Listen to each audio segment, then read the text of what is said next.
Good evening, ladies and gentlemen. Welcome to Casual AF. The gaming stream's so casual that I blew out a whole friggin' computer not playing video games. But she's back. The beast is back. She's up and running, better than ever. Brand new hard drive. Luckily, nothing else was smoked. But that hard drive, man. I have set up several ground points now between me and the computer. So when I get up, I go ground myself, and now when I touch the computer, there's no static. Like, my God, man, the other day, it's still really bad. Like, it was like a camera flash off my hand. I was like, what the fuck? You need to get yourself a humidifier. Maybe, I don't know. Yeah, get a humidifier in your house, and yeah. Yeah, like You my find hands. you find socks are sticking to you and stuff. No, like I don't have like the staticky hair or Yeah. stuff on my clothing. It's just like I'll reach out to turn off a lamp and bang. Yep. Thankfully, it hasn't been too bad in this house, but we also have mostly hardwood floor. We don't have a lot of carpet in our house. We do have carpet up here, but yeah, it is what it is. So Craig, how are you? And Nano, hello, welcome. Thanks for coming.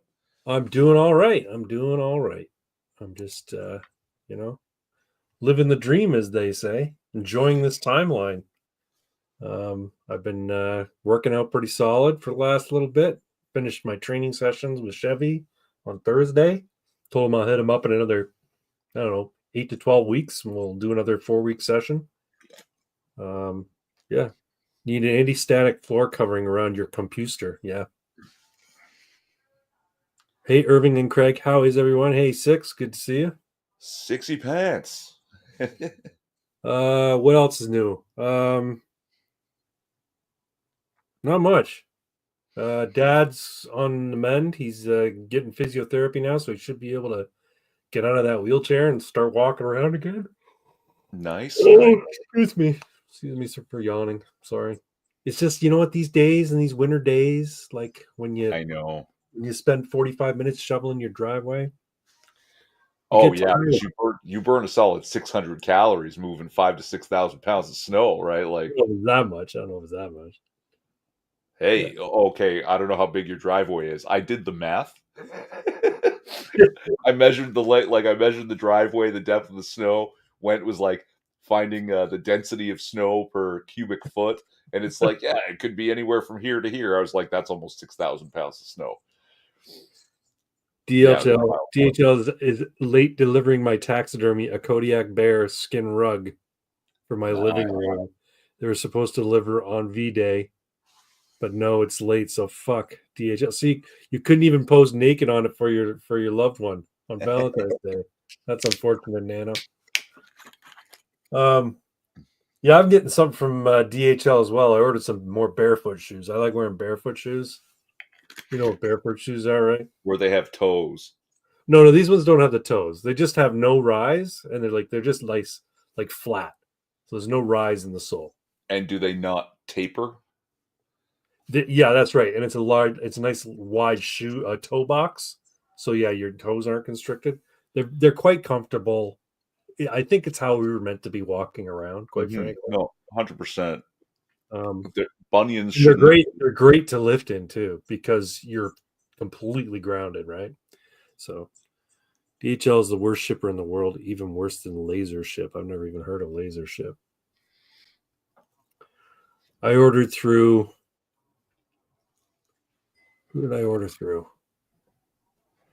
Into the AM. You ever hear of Into the AM? They make shirts. I ordered a bunch of shirts from Into the AM. I'm wearing one right now, actually. Cool. Yeah, and they came pretty quick. I don't remember. I don't think they were DHL. They might have been though. I'm not sure.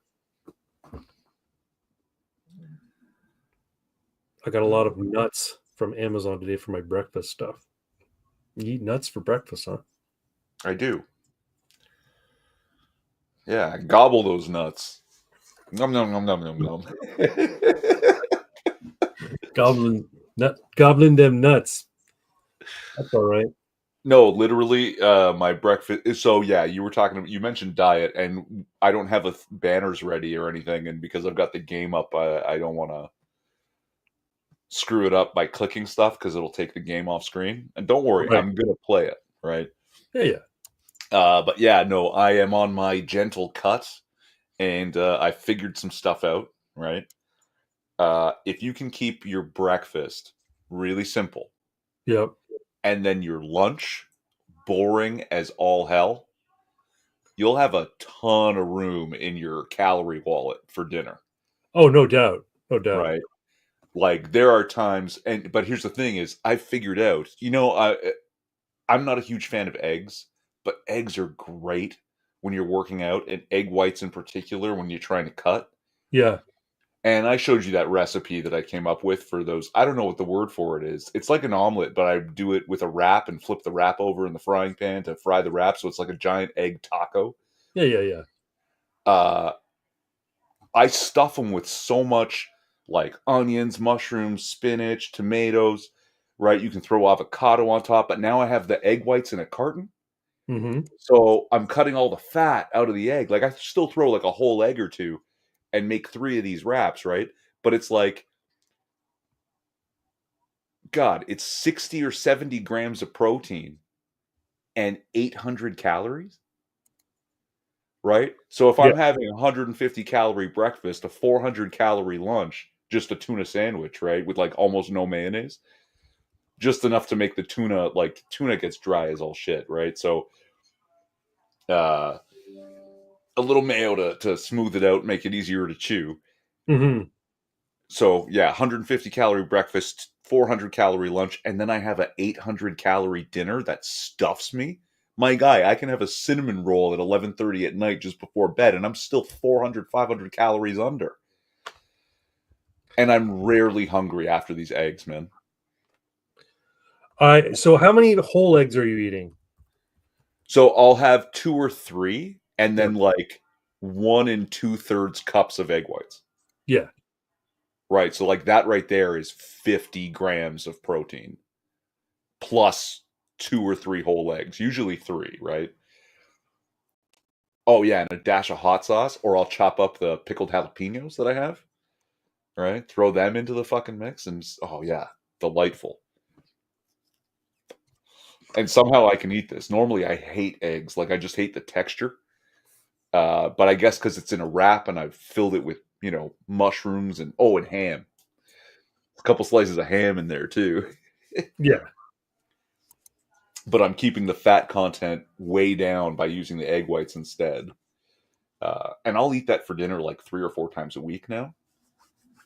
I'm thinking of trying. So the wife and I we're going away on near the end of February, going to Florida for a week to visit her family and also to hit the theme park. So I know I'm not going to be eating the best while there, but I think what I might do when I come back, I might try a 40-day carnivore diet, just eating nothing but meat Craig, and animal product.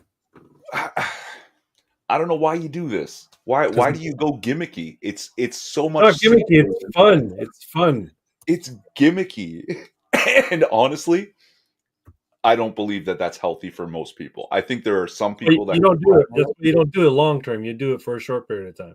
Yeah, but a short period is like 7 to 10 days, not 40 days. 40 days is good. 40 days is good. It helped me lose a bunch of weight and it helped me lose a bunch of body fat too. But I mean, like, yeah, like this is another thing, another reason why I want to pivot towards the fitness thing, right? Which means I also have to be successful here, right? So, like, come summertime, if I don't have it, like, at visible abs, nobody should listen to a word I say. But if I have visible abs, people are going to have to start, hey, maybe he does know a thing or two because it's all very normal, right? Like, you know, Yeah, simple breakfast, boring lunch, and then have a regular dinner. And a lot of it, it's fine because you have all that room in your calorie bank or whatever you want to call it. right. And then yeah, you can still have like some whiskey on the weekends because when you start thinking about it in terms of calories per week, not just per day, right? So like if I'm under by 600 calories every day for 6 days, right? That's Yeah. 3,600 calories. Now I drink 800 calories, no big deal. Sure. But Especially if today I'm way under, right? see, Because like I don't really drink alcohol though. That's the thing, right? I just mean for regular people, you want to have a few beers, right? Oh no, I'm gonna like people do get fat from drinking too many beers, but it's not because they're drinking too many beers. It's because they're eating too much bread and pasta and whatever else instead of, you know, Yeah. boring ass lunches. Like boring ass lunch is key. If you just keep your lunch boring as shit, like you lose weight. My boring ass lunch is a protein shake with just water. That's all So right. And your protein two powder is like scoops very low sugar. of protein powder and water. I'm actually thinking of trying to make a shake with these fucking egg whites in the carton. Like, can I blend my berries and yogurt and nuts with like a cup of egg whites? Because they're ready to eat right out of the carton. You don't need to cook them, right? Uh, can I turn that into a shake and drink it? Like, will that be palatable? Because if I could get a few more grams of protein in the morning, right, then I don't have to do so many grams of protein Well, so here's the thing. Like at dinner, right? for me, if I go carnivore, right? So what that means to me is still my whey protein shakes because they're animal based product, right? Sure. And I'm drinking them with water. I'm not drinking them with milk because there's too much sugar and too much carbs and whatnot in milk. So drinking with water. For breakfast, it's 3 whole eggs and a half a cup of egg whites and salt and pepper, and that's it. And then for lunch, it's a tin of tuna and some mayonnaise. Yeah, yeah. And then for dinner, two quarter-pound burger patties air fried with a quarter cup of cheese, cheddar, like old cheddar cheese on top, and that's it. And that's all I'm eating all day. That's putting me about 1,500 calories. So Nice. I'm going to need to eat whey protein. I'll have whey protein shakes to bump it up. But I actually I want to keep my carbs low, and I want to keep my protein and fats relatively high. I took the cheese out of my eggy omelet wrap thing, Yeah. and that's 300 calories right there. You know what I mean? Like Okay. for the little bit of protein that you get out of the cheese, I can just put more eggs and have way fewer calories. Right? So it seems to be working for me. And then, when it's like, "Oh, you know what I should do tonight? Pasta." I don't feel bad about it, and I've still got plenty of room in the bed. Plus, the more cardio I'm doing, I'm actually burning 400 plus calories per cardio session now. At That's least good. that's what the machine tells me. So when you do a cardio session, what are you doing? Like just a treadmill? Yeah, just a fast walk, Yeah. you know. Yeah. As long as you stay in zone 3, you're burning fat. It's just the amount of time that you want to be doing it, right? Greg goddamn Doucette tells me zone 2 is plenty good. Zone 2 is fine. Yeah, but zone 3 is better. Maybe, but I don't want to actually get up to a run. Well, you don't want to go to peak. You don't want your heart rate to get above like 150 because then you're No, working. Then that's a workout, right? If you're I'll just doing actually 30 minutes of watch. light cardio, you're good.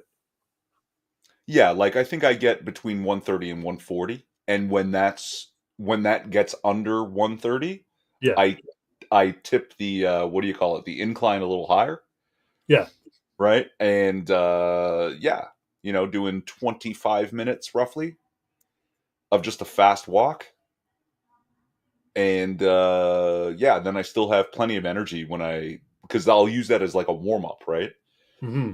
And then like I'm already good and sweaty and go fucking grab some weights and it's like holy shit, I've got plenty of energy here. This is great. So Folks, hold on. There we go. We got a lot of comments here. yeah, sorry, I'm not sharing them because I don't want to. It'll turn off the game screen, which I know is doing nothing right now. We're gonna get. I'll read them. Sorry, I was busy. I was busy working on one of my other YouTube channels, so I'll read them Oh, though. we will talk about that. Yeah, um, eggs would be great if Department of Agriculture hadn't decided to murder 1.8 million chickens to try and scare Americans into voting for the war. Yeah, And no roids. You got to be not. Yeah, I'm not going to do TRT. I was seriously contemplating it for a while, but you know what? I've been looking in the mirror and I'm like, you know what? You're making positive improvement. So I'm not concerned about it. I will build the muscle. It's just going to take me a little longer because I'm a little bit older. I'm eating tuna right now. So this next 6 minutes. Tuna's great. Plain chunk light tuna in oil. See, oil's better than water, but because you get the extra fats, but I can't stomach it. It turns my like the olive oil in cans for some you're reason. supposed to drain most of it, you know. Oh, I know, but just the fact that it's got a little bit of it in there. Last time I had tuna in olive oil, uh, my stomach didn't feel very good. And So on I do the, and I not great do. for a cut. Sorry. Not great for a cut though. You want the water if you're trying to cut weight, right? Sure. That's why I generally have white tuna flaked with water, and packed in water, and then I drain it. I let my dogs and my cat have the water. They fucking love it. And then I add a little bit of mayo and salt and pepper. Actually, you don't really need the salt. It's a lot of salt, so just a little bit of pepper. Maybe a little bit of hot sauce because hot sauce is 0 calories. Like Frank's Red Hot is 0 calories, so go for it. Yeah, and that'll be my lunch. Now, the only concern there is if I'm having tuna 5, 6, 7 days a week, is I might go a little crazy from the mercury, but I don't think that's necessarily true. So listen, all right. 2 cans of tuna Yeah, is roughly 52 grams of protein, yeah, under 200 calories. yeah. Whoever told you this is bad for you is trying to subvert you. If you No, get Kaiser it's Fleischer not the rings, tuna, it's the mercury. right. Whoever said, "Oh no, that's terrible. It has mercury. You're going to get mercury poisoning." They're fucking lying. They You need a don't want lot. you to You need be to have healthy. you need to be exposed to a lot of mercury to get mercury poisoning. When I get Kaiser Fleischer rings, I'll worry about it. Until then, I don't give a Kaiser, shit. what are Kaiser Fleischer rings? You'll literally get like a copper colored ring around your iris because you are so loaded up with heavy metals. No shit, eh? Yes. And when that happens, I'll worry. I'll be concerned. Until then, I don't give a shit. I'm not concerned either, really. And the Yeah. fact of the matter is, I'm looking for other fish to eat to get the extra omega 3s, and I can't do sardines. I just can't do the fucking bones. But you know what? I don't mind anchovies. I fucking love anchovies, but I can't find canned anchovies anywhere. That's literally the same thing. No, it's not. Sardines and anchovies. And anchovies, when they can them, they're sliced. They're like little slices of anchovies. Whereas sardines, they're the whole fucking fish without the head. Yeah, no, I can't do sardines. Let's see. I had chicken cordon bleu with Swiss mozzarella and Gouda cheese and banana peppers, red bell peppers, and Canadian bacon smoked on the smoker with steamed broccoli and garlic bread. Is that was your dinner, Nano? Your nice dinner. I had hot dogs. The wife said, "Hey, I feel like having steamies, like hot dogs," and then she ended up doing the air fryer. And I said, "You know what? Fine. 4 hot dogs, but no buns, and just a little bit of mustard, please." So I had the boys over and I made what I call chicken cordon bangs. All right. Chicken cordon bangs. Yeah. I What's used that? the instead of like mozzarella and mixed cheeses, I used a whole lot of Monterey Jack, the spicy jalapeno Monterey Jack, Yeah, wrapped the whole thing around a serrano pepper, and in my breading, I just put in a whole bunch of cayenne and chili pepper into it, so it's like a just this nice, wicked, spicy, but the creaminess of the cheese is balancing everything out. And oh man, the boys fucking loved them. that sounds good. But Yeah, why is it called bangs? because it's spicy. A chicken cordon bleu is like very soft and gooey, and Oh, okay, like okay. But it's chicken. it's more, what's the word I'm looking for? Like savory. This is like bang, like blow your head off. Gotcha. I saw somebody take you could buy Kirkland sells these big cans of fucking canned chicken breast in water, packed in water. Weird. They're good though, because it's like they're huge. They're about twice the size of a can of tuna, and it's all protein, right? Yeah, but how expensive is it? Well, the wife buys like a pack of 8 of them. I'm not sure how much it is for 8 of them, but like one can is like a full-on meal. But the reason I mention is because I saw this thing on YouTube where you can take uh the canned chicken, get all the water out of it as much as you can, like get it as dry as you can, and then spread it out in the shape of like a circle, and then you bake that, and it becomes a pizza crust, and then you can put your toppings on it and bake it again, and it's like eating pizza, but it's protein crust, right? It's just fucking chicken crust. Weird, Yeah, but it is kind cool. of yeah, it is kind of weird. And now he's having a glass of Remy Martin 1738 and an Arturo Fuente Hemingway 4.5-inch 55 ring cigar. Well, good for you, Damn. Nano. Living the Yeah, good life there. he hit it big on the crypto. Like, Yeah, he got crypto way back when, right? I did not. So and now he gives me $1. that's right. He gives you $1 on your subscribe star. That's funny. Thank you so much for that too. That's wild, man. That's wild that anyone would ever consider doing it. Now, I'm loath to admit it. I don't even know if I remember how to access my subscribe star and actually get the money out of it. well, you So just I'm say gonna you forgot try. your password, Thank you'll you. get it back in. Do a forgotten password. I'm sure it's. I'm sure I can find it somehow. To be fair, it's the only tier you have. He'd give you more if you made more tiers, man. You know, at the time, it was just wishful thinking, really. So you Yeah, know, yeah. uh, But you got like to start so making more YouTube content. It's $1 a month is not enough to get 2 live streams a month. that's true. I mean, and you know what? Unfortunately, my goal is going to be like some sort of fitness videos coupled with the gaming here. Now, if you notice my headline underneath my Yeah. name, 3 jobs, 400 light years, and 2 million credits. that was last night. Uh-huh. That's what I did last night playing this game, man. Like space trucking. It's going to be boring as shit till I get the ship I want. And now I'm going to need 2 ships. I don't know if you and Pox have been playing this game at all, I've right? not. No, I've not.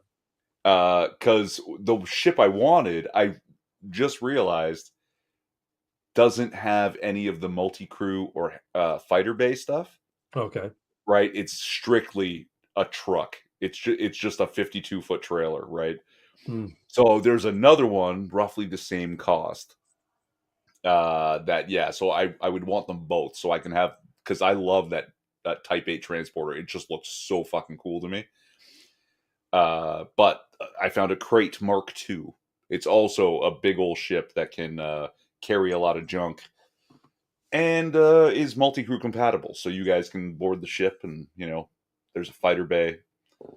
Well, I would be All that interested kind of in I would be interested in you making a layperson's fitness channel, and I would watch it for sure.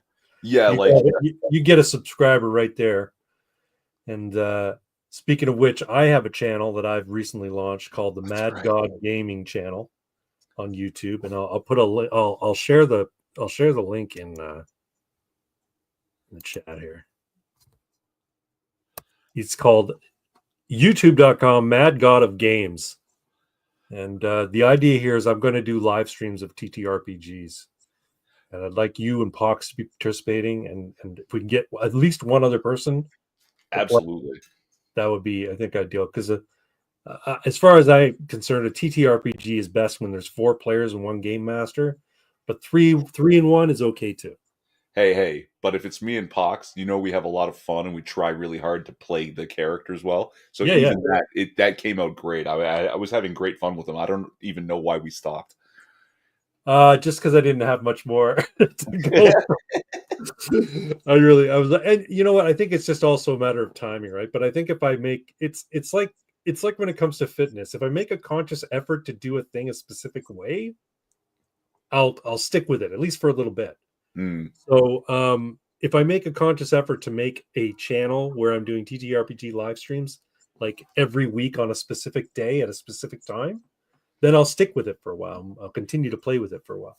So yeah, if you haven't yet just subscribed and you're in the chat there, you can go to that channel and you can subscribe to the Mad God of Games YouTube channel. There's no content on there yet, but there will be very shortly. Now I gotta ask, that profile picture for that Yeah, channel, yeah. that very much is reminiscent of you without being you. Is that like an AI interpretation of you? That's my face through a old age filter. Okay, like Yeah. okay, I'm not So wrong. I wasn't. there's this face app on you can get on your phone. You take a picture of yourself, and then you can run it through different filters. You can make yourself look like a little kid, like a youngster, like a teenager, or you can make yourself look like an old man, and you can add a beard, or you can even feminize yourself, make yourself a woman if you want. It's kind of Because a neat little app. So the yeah, the that's me making like a scowl face, and then I just aged it and put a yeah, beard the crazy eye facial expression is fucking perfect. Like on. it is such a perfect Mad God gaming. It's like, yep, Yeah. I believe it. Yeah, so I hope to see some folks there, and we'll get something started soon. I'll have to work it out with Pox. What's a good day for him? I'd love to do it on Friday nights because my Friday nights are always free. Sunday's a little bit rough because I play D&D with my friends, and then getting back here in time to do a Sunday night stream too would be difficult. But yeah, Yeah, yeah. the gender filter is called the trans filter. Yeah,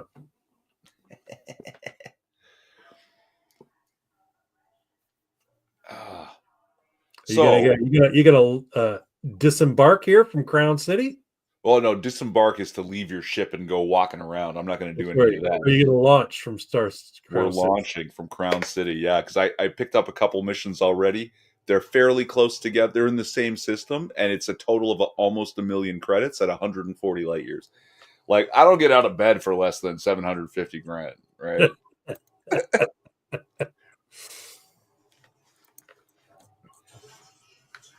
Oh, I've got 4 subscribers now. It looks like Nano went in there. Either Nano or 6. I don't know. Hey, and did you guys check out the fucking what do you call it? The thumbnail for this video? Yeah, That's I a did. that's a screenshot from a trip last night. I took a few. Like I ended up in a trinary star system. That was cool, man. I'd never seen that before. That's kind of neat. Yeah, Yeah, I very gotta cool. hand it. Like this game does look cool, but when I look at that cockpit, I'm reminded of No Man's Sky. But that's really the most experience I've had with like space sim games. You got way more field of vision than I would in No Man's Sky. Well, Thanks, Nano, for subbing. Appreciate that. there's a head look mode, right? So you just And you Nano know, says, and is the blackface filter called the Trudeau filter? I don't know if there is a blackface. That'd be cool if they did have a blackface filter. Fucking Trudeau, man. Guy makes me sick. oh yeah. So tell me about some political things that I'm not paying attention to. I hear Democrats are mad at Trump and Elon Musk, which tells me they're probably doing something good. Oh yeah, they're very mad at him because they're actually going into these different 3-letter agencies in Washington D.C. and basically gutting them. Like they're particularly mad at Elon Musk because he happened to be in the Oval Office with his kid the other day. Which was apparently very reminiscent of JFK. Yeah, And people were people, very upset by it. Like, how dare he? He's like, that's the Oval Office. You're supposed to have some respect for him. I'm like, hello, the hero of your fucking party, Bill Clinton, got a head in there, and JFK did that, and RFK did that. It's a quit fucking. It's bullshit performative pearl clutching.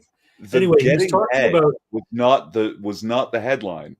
Apparently, he stuck his lit cigar up her cooch. yeah, that too, yeah, but no, they're just like I said, it's performative outrage, performative pearl clutching. It's all gay. It's all it's all gay and retarded shit. Um, but no, they're upset at him because he's pointing out where basically all their money laundering operations Yeah. have been going on, and they're very upset by that. Um, but it's kind of funny to see them, chanting in the streets and getting upset by it because it's like I'm reminded of that line in Gladiator at the beginning where the guy says that people should know when they're conquered. Ah. Would you, Quintus? Would I? Sorry. I remember that No, they line. should. Like Good line. literally, the Democrats are like it's impotent rage at this point, and they should just say, "Fuck it, okay, you got us. We'll actually be decent politicians now who do the work that we were sent here to do, as opposed to lining our own fucking pockets and enriching ourselves." And JD Vance told the EU that they need to stop being authoritarian pricks. He really did. He said, "Yeah, this free speech, your complete abandonment of free speech is just won't fly." And he's talking about how AI, the reason AI is not going to flourish in Europe is because they've restricted how technology can. There's no room for innovation of technology, innovation of like machine learning in Europe because of their restrictive policy with regards to the internet. Essentially, um, the Dems are making themselves more unpopular, so it's a good day. It really is. It's amazing. It's amazing to see them just fucking flail. Draconis Spiritus. The best part is that it was Obama who set up the office Musk is in. That's right. That's right. It was for something completely different, though. It was for something that he wanted done that was of sort of a personal nature. Uh, to like get a book published or get a book out there or something. I can't remember, but anyway, Obama set up the mechanism by which Doge can operate. Yeah, giving the Cool. executive branch the ability to oversee spending on shit like that. Yeah, yeah. Well, that's the thing, right? And they keep getting warned before they do these like huge power grabs, like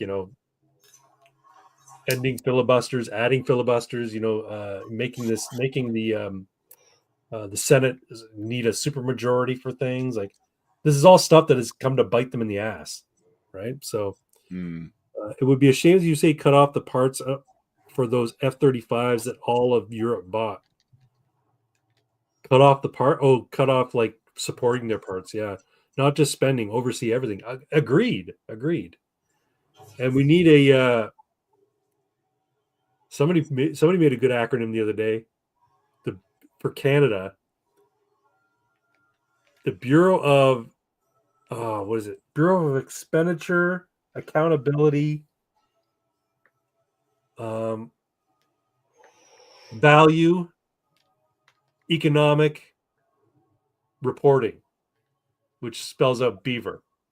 They want Canadian Doge to be beaver. Well, no, apparently, long before Elon Musk thought of it, Maxime Bernier Yeah, came up with it, and it was a Ministry of Government Spending or something, and it was yeah, like dogs. yeah. It was something that was basically meant to keep account of where this money was going and to like track what's happening. I mean, not that it would matter in the current paradigm here in Canada, because the fact of the matter is the Liberal Party's been through, and Trudeau in particular has been involved in so many fucking scandals and basically money laundering and asset hiding and favoritism with contracts. He's been involved in so many scandals of that sort, and nothing happened to him. That who fucking cares if there's a bureau that can call it up? The problem is that the Prime Minister in Canada is he's a de facto monarch. He has far too much power, With a and majority, yeah, absolutely. yeah, even he's got a minority right now, and he has a coalition government with the NDP, and he shouldn't have the kind of power that he does, but because he's got the title Prime Minister, he can do just about anything he fucking wants via orders in council, via whatever the fuck he wants. He can appoint as many senators as he wants. Like right now, we're sitting at, was it 95 of 105 senators have been appointed by Justin Trudeau at this point. Wow. It's insane. Yeah, but Yeah, that's ridiculous. that's why I think we should just fucking burn it all down. Not literally, but you know what I mean. Start from scratch, make ourselves a constitutional republic like the United States has got. Use an electoral college type of system so that people who live in the less populous provinces aren't fucked over by the people who live in the more populated provinces. By the way, two Canadian political goons that says you're booze, I laugh at you because Buffalo Trace is better than every brown liquor made in Canada. I don't know what Buffalo Trace is. It's bourbon. So I'm a bourbon fan. Buffalo Trace is pretty good. But it's not wild turkey. And you can't say, oh, the bourbon is better than the rye. It's like that, it's a different thing, you know? Like Well, mostly Crown I like Royal, bourbons more than I like ryes, I'm not gonna lie. Crown Royal's rye whiskey, is it not? Yeah. It's a blended rye whiskey. Yeah. Yeah. I But like Crown Royal. It's Royal, okay, but you know what? I'm not fancy. I like CC. I'll drink fucking anything. hey, Canadian Club, anything above their bottom shelf is actually quite nice, right? But Crown, I find the basic Crown boring as all shit. It's like drinking water. Excuse me, one sec. And the fancier one that won some awards, what was it, like Northern Harvest or something? I think it went very like Scotch Speyside style, and I'm not a fan of Speysides, right? I like. Here's the thing. I'm not a connoisseur of spirits. For me, alcohol is has a purpose. You drink it to get drunk, and You do. Like, I'm not gonna lie, you do. and I can't drink scotch like straight or on ice. I drink scotch with a mix. I drink whiskey with a mix. Then yeah, okay. Look, whiskey's a big club. Scotch is in it, bourbon is in it, rye is in it, but Scotch. When you say Scotch, you literally mean it. The entirety of it came out of Scotland. Yeah, It's Scottish water, Scottish bottles, Scottish labels, Scottish barley. Like, yeah. yeah. But I mean, like people who drink single malt scotches and they sip them and shit like that. I'm like, fuck that. Give me the shittiest scotch you have, blended. I don't care, and I'll pour it in a glass with some Coke and some lime, and I'll drink it. See, maybe whiskeys aren't for you in general. Maybe you need to try more with a little bit of water to cut that burny, it smells like a hospital thing. Because like Scotch is a skill like spicy, right? Some people can't stand the heat, so they don't understand that there's a bunch of flavors hidden in there.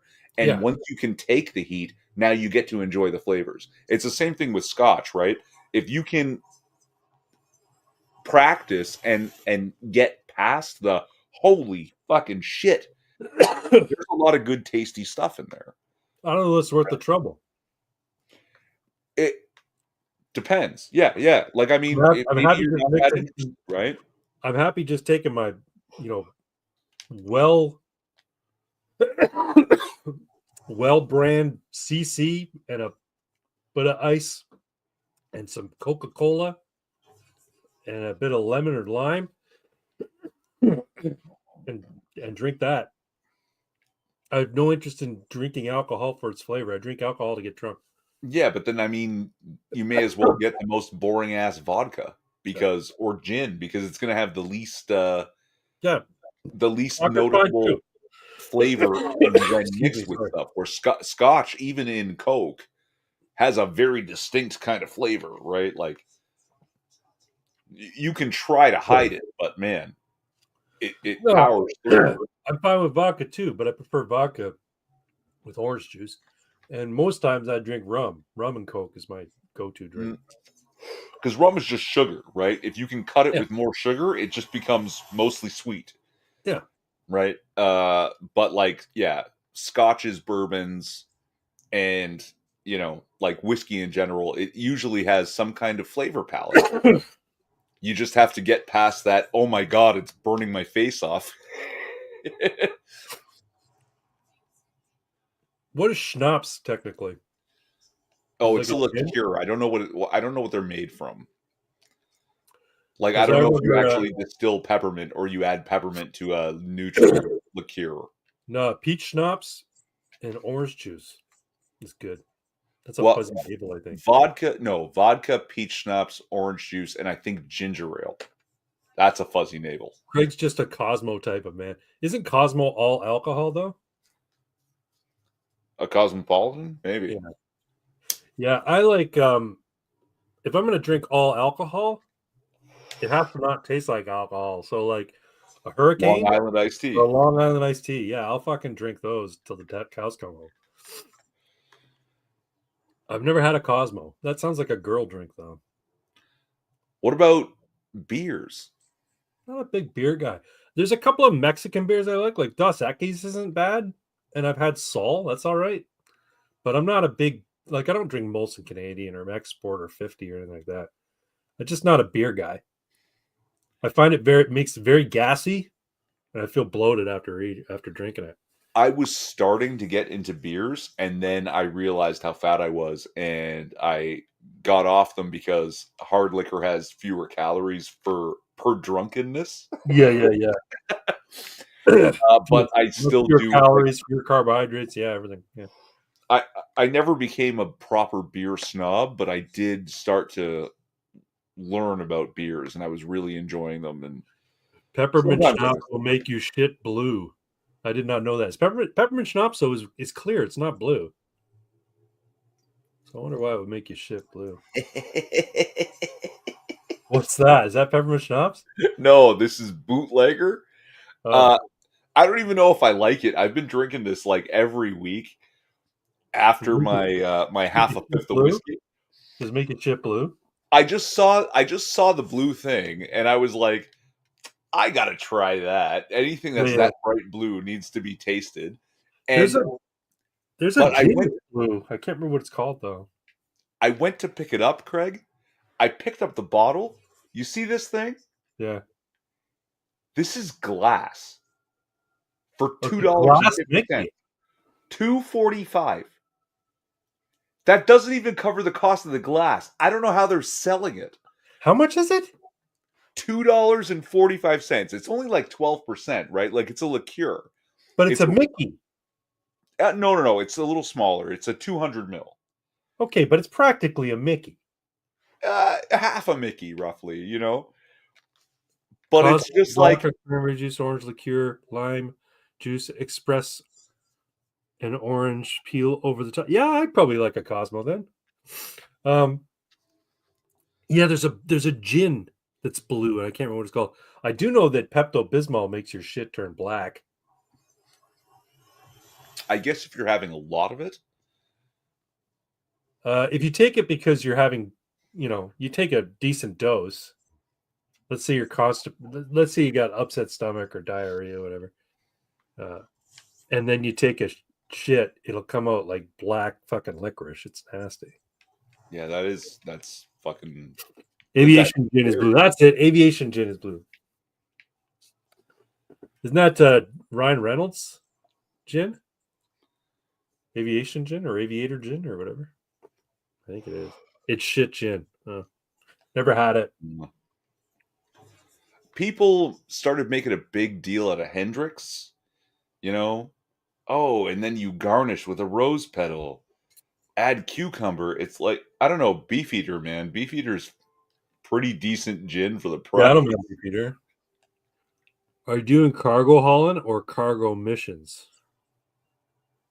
Yeah, where are you headed? Yeah, so I got 16 jumps left. It was 140 light years. And the one system, I've got 2 jobs in there in the star system. And yeah, I'm just my inventory is not quite half full, but it's going to be 1 million total credits when I'm done. So Dan Reaper says I drink James May Naval Strength Gin. See, I drink Bacardi white rum, just the basic white rum. what I don't does like. naval strength mean? I'm not sure. Because when I think about scotch and bourbon and they tell me cask strength, I'm intimidated. Naval Strength is 100 proof, Okay. Yeah, yeah. That's all right. so I it's mean, 50% alcohol, right? yeah. Yeah. I don't know why proof is measured out of 200, Yeah, I don't know either. but yeah, we I introduced my brother-in-law to bourbons and he started to enjoy them a little bit, right? He's not a big like hard liquor drinker, he's a newfie, so it's beers. Oh, is your But brother-in-law on Nuki? That's funny. I didn't know that. oh yeah. And this was a long time ago. We couldn't get the Wild Turkey 101 proof in Yeah, Ontario. We could only get the regular, the 81. right. And we went to Vegas for my sister's birthday, and they had the 101.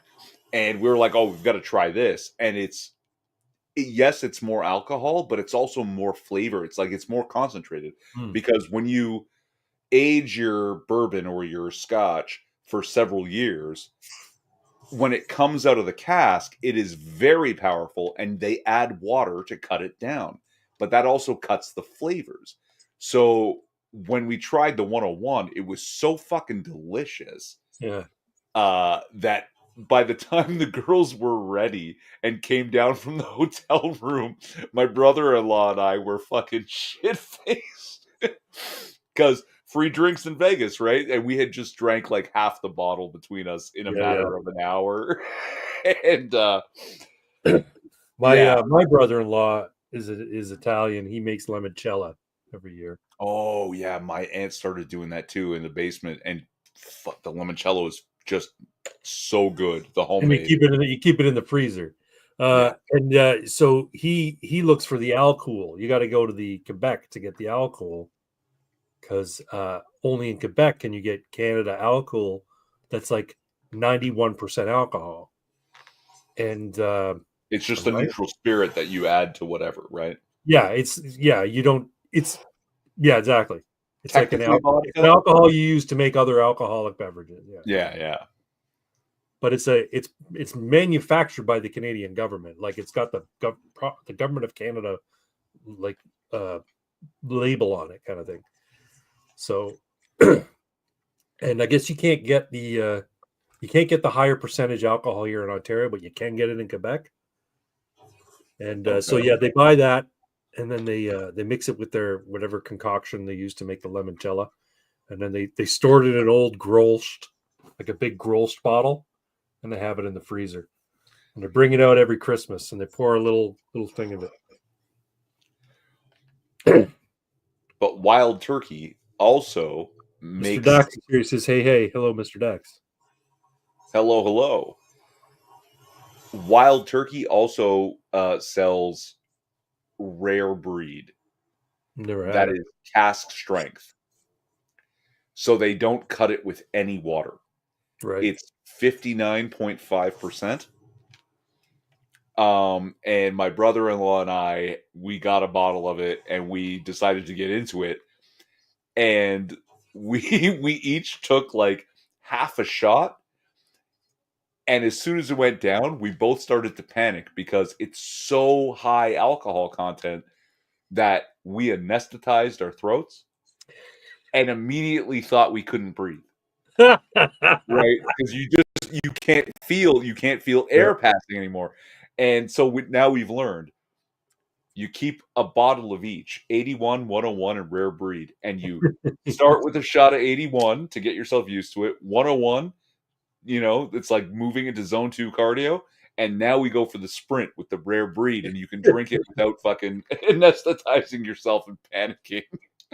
So we got another couple comments. 6 minutes says the next 6 minutes says if I'm feeling frisky, I'll have Devil's Cut or Captain Morgan. I love that Devil's Cut. That's such a good that Jim I've Beam, never man. had it. Nano says I drink Barbados and Jamaican pot still rum or some Brazilian rum. Also, spice rum is not real rum. I have a bottle of Wild Turkey Rare Breed. 6 says, "Hey Dax and Pox. Pox is here. Where's Pox? Oh, there he is. Late as fuck. I see him here.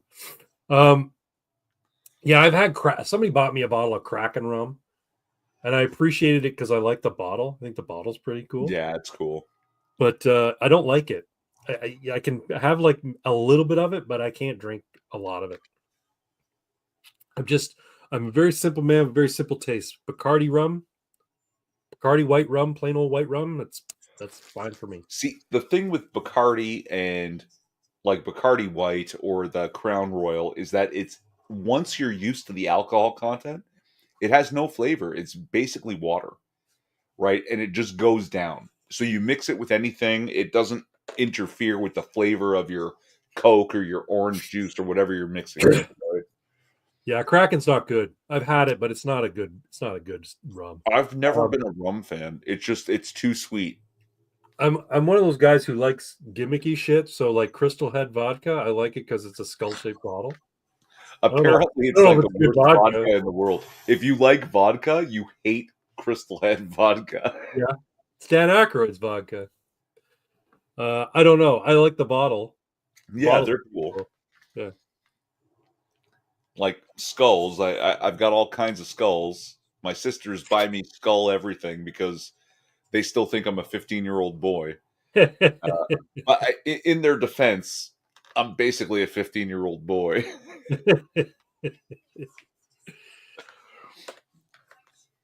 Look what I'm doing. I'm getting drunk, playing video games, and yelling at the internet with my buddy. Like that's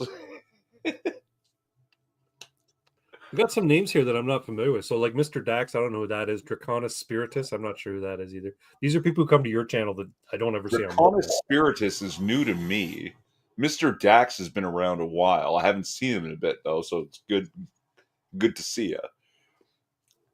Draconis Spiritus. That's a good name. It's a Yeah. very good name. I drink a lot of different rums because summertime is tiki drink time. You get the little umbrellas and shit, and the coconut cups. Skulls are cool though, says next 6 minutes. Yes, skulls are cool. Absolutely. So I was gonna get a tattoo next week. My buddy, Yeah. who I once played D&D and RPG games with, I've stopped playing with him for a while because he's sort of like he had a falling out with one of the people in our group, and he's like, I don't want to play with that person anymore because it makes things uncomfortable. I'm like, fine, whatever. Anyway, he's a quite a talented artist, and he's gotten into tattoo art. So next Thursday, I was going to go sit for him and get a tattoo done. Do you know what I was going to get done? What? The Canada Man logo, smack dab in the middle of my Oh. chest, like 4 inches wide. But because he's new to tattooing, the guy who he's working for says, yeah, you got to do more organic stuff before you do all that vector, really clean line stuff because you're still new. So that's off. I'm not going to be going to get a tattoo. But in a couple of months, when he's had a bit more time to put some more tattoos under his belt, then when I get that done. I said, well, what if I did a smaller one on my shoulder? Like, would that be okay? He's like, it's still because I'm still new. He's only done 3 or 4 tattoos, and this is like all very straight lines, very, very precise line work. And it's like a full, like it's a single color, but it's all colored in. The boss is kind of like, hold off, I've heard this from tattoo artists before that the thing that they hate most is straight lines. Yeah, I wouldn't doubt it. It's probably not easy. It's the hardest thing to accomplish, especially because like a person is curved. So Yeah. how do you put a straight line on that? Well, that's just it. And I'm getting a bigger chest now. So like a year ago, I had a flat chest. It would have been easy to do, right? But now I've got a bit of muscle in my pectoral, so it's going to be harder to do. And But if you get bigger in the future, you're going to warp your tattoo. that's true. So in a few months, when I'll have like, the bum chest where I got like a clear crease in the middle of my chest, between my 2 pecs, then I'll get it done. I'll just have to make sure I stretch my chest out so you can work on as flat a surface. Does our love mean nothing to you, Craig? Mr. Dax? I don't know. Am I remembering this wrong? Mr. Dax is strongly affiliated with the Minions. Oh, maybe. Is Mr. Dax part of the Minions of the Zoo? Give us a gun show, Craig. Oh, okay. Nice. No, it's not that good. No, you know what? Because your arm looks slimmer than it used to. Right? Like I don't have that bulge. But your arm, like you had big arms because you're a big dude and you were, no offense, a little round. But your arm is looking like your slim points are much slimmer than they used to be. Yeah. Right? Like towards the elbow, you can see it drop off. Like it's pretty dramatic. Yeah, no, I've definitely lost some weight. I haven't done a check to see where my body fat percentage is right now. My guess is it's lower than it was like last time I checked it. But my trainer made a good point. It's like, yeah, when you do that test, when you stand on that scale and it runs that current through your body to check your water weight, your body fat percentage, your lean muscle mass, that kind of stuff, keep in mind that it's going to fluctuate based on how much water you have in your body. Sure. So it might say your body fat percentage is higher if you're more hydrated than if you weren't, right? If your body has more water in it. if you're taking creatine versus a couple weeks you go without like a week you go without taking creatine, your water content's going to be less, so your lean muscle mass might be less, right? So he says you have to take it as an average over a long period of time. You can't just look at it and go, oh my god, I gained 3% fat, I'm a failure, because it's not accurate like that.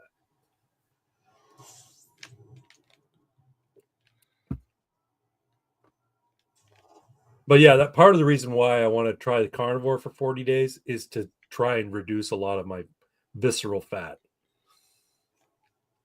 And I think I can do it. Yeah, no, and that's a strong, like, that's a good goal, but I'm remain unconvinced that you can target visceral fat as opposed to subcutaneous, right? Like, I think it's You lose the fat in the area where you gain it. Like it goes away from places like your face and your subcutaneous. Yeah, you'll lose it where you last put it first. The visceral fat's been the stuff that's been growing for years, so it's going to take a long time to get rid of it. but I also think each person has their own fat distribution. Yeah, So you put it on where you put it on, and it comes off in the opposite order it goes on. right. And Yeah, you can't change that, right? So, like, that's part of the problem of skinny fat is you'll see a skinny kid yeah, who's showing like 30% plus body fat, and yeah, it's because it's all internal as yeah. It's opposed to all visceral. subcutaneous. But if they still get on the treadmill, they'll burn that fat away Right. from inside. Yeah, But like because yeah, wherever the fat is, it's going to take it from. And you're right; it comes off. You know, last on is first off, kind of thing, right? So yeah, but the thing is, where like the way you put it on is the way you put it on, and you can't target an area. You can't target fat at your love handles. You can't target fat around your organs. Like, you just have to burn fat in general, right, and then you'll be better off. right. But by the idea behind going into carnivore, though, by doing a carnivore, is you're going Is to to be burn more fat. you're going to be in a ketosis state, so you're not going to have the carbs to burn. You're not going to have the glucose. You'll be burning ketones as opposed to glycogen, glucagon, whatever the fuck. No, glycogen, yeah. Glycogen. But I So mean, yeah, it's the problem I had when I tried to do keto, as it were, was when I was trying to keep my carbs low by eating, no bread and just eating veggies and stuff like that. By allowing myself to have some carbs through vegetables and through fruits and stuff like that, I found I couldn't keep it below 50 grams. So I'm like, okay, well, carnivore is one of these things where any carbs I'm getting are just like minimal amounts of carbs from that might be in like the cheese that I add to my beef. You know what I mean? Like they're very little carbohydrates. A little bit of carbs in mayonnaise, right? But it's mostly fat. fat. Yeah. Yeah, but I mean, this is a regular dude fitness. Maybe that's what I'll call it, Yeah. right? You're not training for a marathon. You're not training to be a bodybuilder. You're just a regular dude who doesn't want to be a fat fuck. You don't want to get out of the shower and see your titty jiggle in the mirror like I did. Uh, Regular dude fitness. You want to eat normally. You don't want to do a carnivore diet or a like keto diet, or you just want to, like, can I just eat a sandwich and not worry? Yes, I think you can, Yeah. as long as you do it right. And if you're aware of it, I think it's totally doable. And it's not even that hard. The hard part is knowing and discipline. Right? Those are the hard things. It doesn't mean you never have pasta again. It doesn't mean I'm doing a ketosis carnivore something or other. Like, no, you can eat all the normal stuff and just keep your lunch boring. Like, I think that's beautiful key that if your lunch is just boring as shit, you're going to be fine. Yeah, probably right. But I'm gonna try it anyway. Fuck you, twin. No, I mean, do it, see what happens. Yeah. But I mean, at the end of the day, come this summer, I think I'm going to have abs and you're not. How the hell do you know? I might have abs. You might, but I don't think you're going to do it. Why I do you think think I'm you're not? Do jumping you think I'm around gonna? too much, and that jumping around is a lack of consistency. You're working very hard, you are, and you're consistent in the hard work, but you're not consistent. And I think that's a bigger problem than the work. And you know, we're like we're not competing. There's no bet, there's no something, but you Oh, know, it's on, fucker. You said I'm not gonna have abs. I'll have abs. Go fuck yourself. okay, We'll see. if you want to, yeah, if you want to have abs, I don't think you can't. I think you're jumping around rather than being steady. Yeah. And the slow and steady is the thing that like you want to make a change for life. Yeah. That's the regular dude fitness idea I have in my head. Yeah. That I can do this forever because it's not actually that hard. I just have to eat clean and be aware of what I'm eating and doing Yeah. rather than ketosis diet for 40 days. No, have a sandwich. It's fine. Yeah. Like, yeah, It's okay. You're absolutely right. It's okay to have a sandwich. It's also okay to do a carnivore diet for 40 days. but like that's what I mean is I'm trying to work with like I can live like this forever. Yeah, and I can go and live. I can live like the way I can eat the way you're talking about eating forever as well. But I can also Right, try but doing instead it. you're But I can doing also try something doing a else. carnivore diet for 40 days, and then go to eating the way you're eating.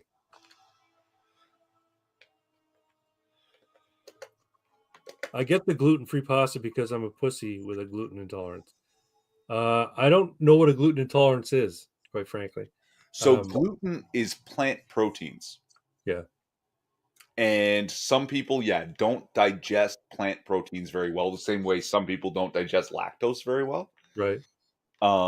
So yeah, you have to avoid certain plant stuffs because it mostly upsets your stomach. Like you can't digest it. You get a tummy ache. So That's it. yeah, you get terrible stomach cramps the same way a lactose intolerant person would. But yeah, like it's just it causes more problems than anything. And what ends up happening is like, yeah, you can't eat certain carbs, so you only eat other carbs, and those carbs tend to be bad for you. Jesus Christ, six. Just let gluten get married. You're so intolerant towards gluten. Yeah, I don't mind bread. I just try to avoid it. And if I am eating bread, I try and eat the stuff that's got lots of fucking like I try to eat the dark whole wheat bread with like seeds and shit in it. It aggravates my psoriasis condition. Interesting.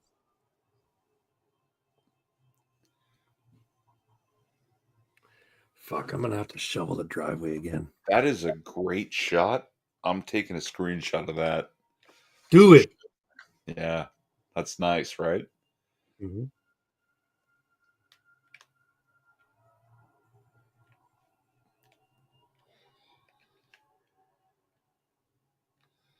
Showing I've up on got a, to actually is that a land on. moon there, or is that a space station, or what? Yeah, this is a moon around a, or is it a planet traveling around this sun?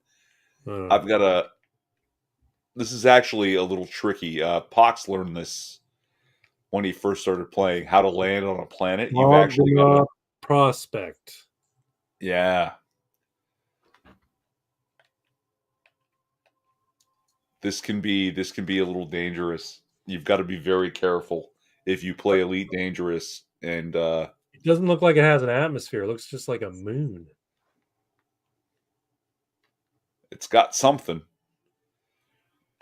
We're Is that about your destination for delivery? Is that where you're going? yeah, it's the first delivery. There's another delivery in this system, but this is the closer one, so I'm going to do this first. Also, this is slightly tricky. Uh, yeah, like you actually have to know how to fly and land. You can't just like point at the place and beam down at it directly.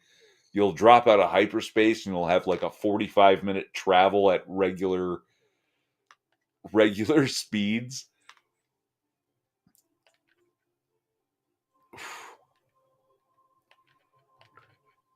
Yeah, you kind of Uh, have to learn how to the fly blue to the play. blue line is for orbital cruise. So if you just want to orbit around it, Yeah, like I'm still in Super Cruise, yeah, the in the frame shift drive.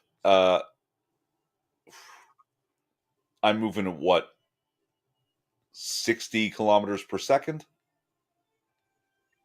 yeah. We're gonna drop into a glide soon. Once that Um, ticker drops down to the bottom there, yeah, we'll hit the glide at 2,500 meters a second. But if you don't hit the right angle, yeah. Oh, okay. There's no atmosphere. You can tell by all the craters. yeah. Wow. Sourdough is less gluten, so I can eat that. Barley is also low in gluten, so I'm good with that. I just bought a 10-pound bag of whole barley. I put fajita chicken in. Interesting. My sister's a vegetarian or pescatarian. She makes this wicked barley, celery, fucking spiced thing that's just fucking delicious. Like no fat, very low carb considering the content. Yeah, It's just like pure clean energy, and you can spice it up however you want with whatever, onions and spinach, tomato, whatever you want to throw in it. Okay, here we go. About to enter glide. if everyone would pull up until the yellow marking turn blue, he moves faster. Basically, you can travel faster from one planetary point to another. Where's the drop off point for your cargo though? Like it This is this can't is be the out in the first. middle of the plane. No, yeah, you see this orange semicircle? Yeah, yeah. Yeah, so that's we can't see it because we're 120 kilometers out still, but it's there. It's a station So it's parked on probably this on the other planet, and probably now here we go, up on dropping the out of orbital. orbital cruise into glide, and we're gliding Shifting to glide. Do, do. 25, 2,500 meters per second. Now this is key. You can touch very little during the glide. At 50 kilometers out, it would take half an hour to get there at regular speed. You have to glide at 2,500 and don't touch anything, or you'll, oh no, I'm like 30 kilometers out. Shit. Yeah, I think that's what Okay. Mr. Yeah, Dow it's about was saying. two We got minutes. quite a ways to go. Yeah, 2 minutes. We can boost up over 280. And those little white streaks that are flying by, those like micrometeorites that are flying by your ship, Could be. little shit, little like dust particles in orbit. Yeah, this place is constantly bombarded by everything with no atmosphere, so I could see Craig Bragg drinking this 1 ounce light rum, 1 ounce dark rum, 1 ounce banana liqueur, 1 ounce blackberry liqueur, 1 ounce orange juice, ooh, 1 ounce pineapple juice, splash of grenadine. Yeah, I could drink that. that sounds delicious, actually. Yeah, if it's sweet and fruity tasting, yeah, I'll fucking drink it. So there's arguments over what is an amaretto sour, but the guys in Dominican, they think it's like a half liter of orange juice, a Yeah, ton of amaretto, it's a and the rum rim rum. of your glass is salted to high hell. So when we would go, so the wife and I, we routinely go to sandals resorts every couple of years. And the last one we went to was in Curacao. And the drinks, I like the frozen alcoholic drinks. So Oh like yeah. Bob Marley. Uh, what's the purple one? I think Oh, it's I called don't purple. know. I think it's called Purple Haze.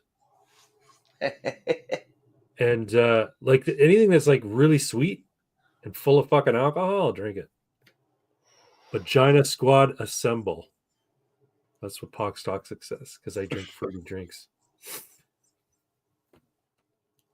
Oh, I gotta go put my smartwatch on the charger because the battery's low. So I will be right back. Go for it. We're Here's my just auto docked here. I'm gonna refuel and let's go to the local services so I can drop off my cargo. do it. Okay, I'll be right back. Yeah, yeah. There's no shipyard here, so we can't even explore cool ships. Uh, oh, this one's for 116,000 for just a couple of items. Confirm, and let's take the money. Yeah, now as you play this game, you get like reputation increases depending on whose jobs you take, and you can focus on one or another.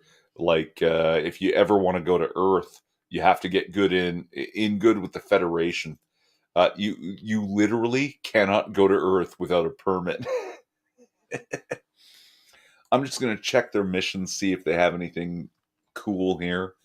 I do deliveries. I do preferably long range deliveries. 100 plus light years. Nothing here. They have all these kinds of like steal and communicate, and what can you expect from a place called Bogdanov? So we're gonna have to launch and get out back into the system. It's gonna turn us around and spit us out, and then I'll take control, and we'll get back into Super Cruise and head deeper into the solar system.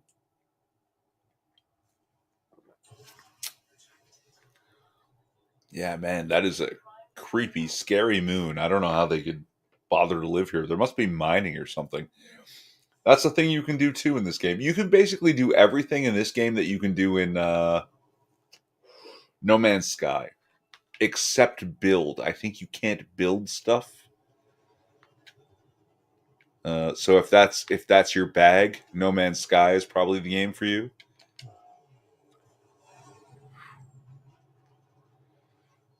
Close to 90. We've got to get out here. Okay, let's. I'm already hitting the escape vector. Jumping to Super Cruise. It's going to take a minute. Sorry, guys. Yeah, like this, like a lot of games, even No Man's Sky, is kind of a grinder. It's just a different kind of grinder. And I play it space trucking. You can play pirate. You can play fucking passenger cruise vessel. You can literally buy ships that are designed to take passengers on tours of space. It's pretty cool. Uh, Geez, you can be space cop. Pox, where are you? A-scab? All space cops are bastards.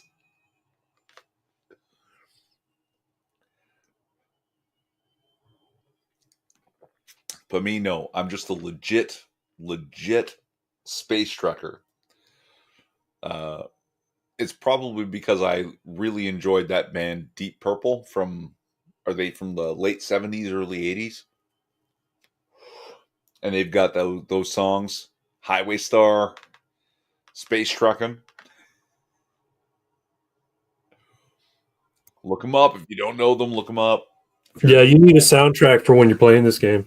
Yeah, but I'm afraid to get No, just copyright struck.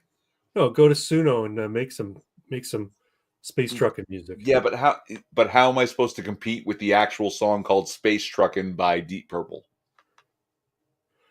Oh no, you don't play that. You play something that sounds like that. Okay, what's next? There they are. Lock market. 782 light years? Light seconds. Light seconds. Is that the space station that you're targeting? Yes. Is it that little white thing on the left there? That's the space station? Yeah, so you get a hollow of what you're where you're going to Headed- land. So if it's a planet, you're doing a planetary landing. Yeah. If it's like something like this, then yeah, it's a space station. Interesting. Yeah. Yeah, your heads-up display is wild. And if you look real close and you're familiar, you see where your hands are on the throttle and the stick. This is literally Logitech's best gear for hands-on throttle and stick. They just modeled it straight after Logitech. It's perfect. But what I'd really like more than anything, but God, it's expensive. So, do you remember the A10 Warthog? Yes, from Halo? Oh, it's a real plane though. Oh, okay. I thought you meant the Halo No, piece. no, no. There's a plane called the A10 Warthog. It's the one that had the GAU 8 gun, the one that goes. Yeah, yeah. Okay. Many of them were decommissioned. Someone went out and gutted the decommissioned planes of their stick and throttle and even their pedals and refitted them with computer parts so that you can buy now legit decommissioned A10 hands-on throttle and stick and pedals Mm-hmm. for your computer. So you have this enormous long stick and the throttle from an A10, but the whole kit and caboodle costs about $3,000. That's cool. Yeah, 1,500 for the hands-on throttle and stick, $3,000 if you want the pedals. Wow, that didn't take long to get there. No, yeah, like You were 782 light years, but it only took you like what, one jump? no, light seconds, Oh, light seconds. Oh, okay, my mistake. Yeah. So the way they do it, they've called it the frame shift drive. It's literally, it changes your frame of reference, and it's a frame shift. You go from regular speeds, right, of like 300 kilometers an hour to 30,000 kilometers per second. But in deep space, if you were traveling at 30,000 kilometers per second, Yeah, that's effectively a full stop. yeah. So, Bit of and then news here. what's that? Team USA beat Team Canada. There were In fights in what? the crowd. There were fights in the crowd. I heard wild shit. Finland beat the Swedes, so I'm feeling good. Fuck Sweden, says 6. And Pox says, nigga, just play my No Man's Wave playlist. He made a Suno playlist. No way for No Man's Sky, eh? Yeah, yeah, yeah. I'll try to upload it when I'm sober. Because there's like a radio station that you can access on your panel in this game. So Yeah. you can actually upload a whole playlist. Oh, While I'm auto docking, hold the fort for me. I'll be right back. okay. Yeah, this game looks pretty cool. But I've come to the realization I'm not a big video game guy. I don't mind playing video games, but I don't stay interested in them for very long. I can play for like a half hour, maybe an hour. Skyrim's the only one where I can sit and play for like an hour. Everything beyond that is like, okay, I'm done. Suomo, it says Suomi. I'm not sure what that means there, 6. Reaper says the gun that has never killed a tank. Greater Ajax says A10 Warhog isn't a plane, it's a gun with wings. Mr. Duck says, I just think of as warp drive. Yeah, I guess traveling light seconds. Suomo is Finland in Finnish. Oh. Well, why do we call it Finland then? Why don't we just call it Swami? Doesn't make any sense. Like Brazil is Brasil, so it's like the same word. It's just they got an S instead of a Z. Why wouldn't Finland just be called Suomi? Different language, sure, but Brazil is different. Brazil is Portuguese, right? So anyway, the hell do I know? Once again, folks, if you're interested, I've started a new YouTube channel. It's called Mad God of Gaming or Mad God of Games. I'm putting a link for it in the chat. You can go there and subscribe. There's no content yet, but there will be regular live streams of TTRPGs happening on that channel with Mr. Twin as one of the players. Mr. Pox Toxic, if he's available, will be one of the players. And I am a filthy casual. Absolutely true. And any other guest players that we can get on there. I like to have minimum three. 4 I think is ideal players when I'm running a TTRPG. But yeah, I'm looking forward to doing it, and I think it'll be a lot of fun. Are you wearing Jordache jeans? I don't think so. Those look like girl jeans you're wearing. That's all. You just think anyway, my ass looks sexy. That's it. They're jeggings. Yeah. So yeah, go over there. We got a few subscribers already over on the Mad God of Games channel. Nice. If you're not subscribed, please do. If you're into watching people play TTRPGs, I like to think I'm a good DM. I think you're a great DM. Honestly, I've never had any one of the best DMs I've ever had. Well, thank you, man. That's so nice. The jeans say "juicy" on the back. Nano says the A-10 has killed tank, but only with air-ground missiles and bombs. Its gun, which ground pounders cream their low ASVAB score, having panties over only ever killed APCs and light armor. She speaks better Finnish than Greek. I don't know who you're talking about. My daughter is fluent in Finnish. Oh, she speaks better Finnish than Greek. Okay, there you go. Was that Ajax? Yeah. Wow. So the A10 and the GAU 8. The GAU 8 is the gun. The GAU 8, it was such a wonderful gun that someone was like, you know what? We need to make this gun fly. Right? We're gonna build a whole plane around this gun. The plane is the accessory, not the gun. The gun that's the star, okay? And they built this whole ass plane to carry the gun in the air, and somehow the plane got all the accolades, all the awards, all the attention. But it's the gun that you remember.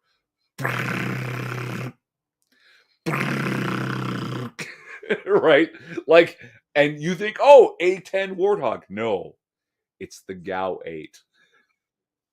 That's the star, man. Okay, so there's some missions here. League of 26 Ophiuchi and Ross 33 Raiders.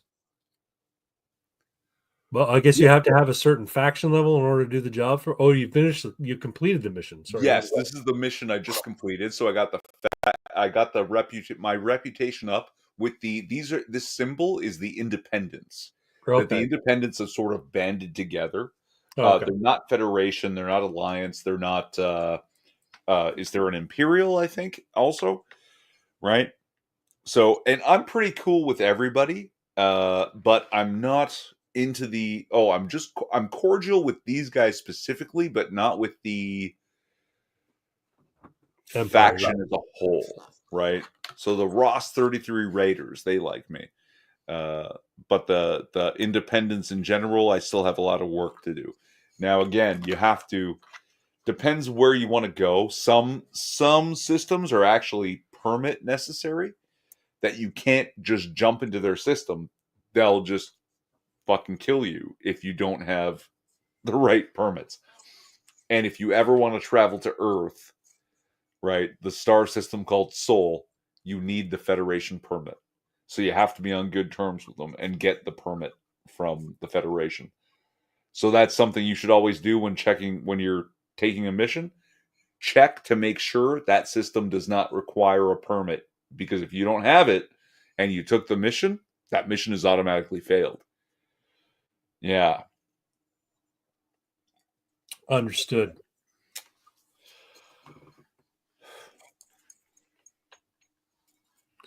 Nan Reaper says, isn't even the biggest gun currently fielded by the U.S. Air Force that is a 105 millimeter howitzer on an AC-130 gunship?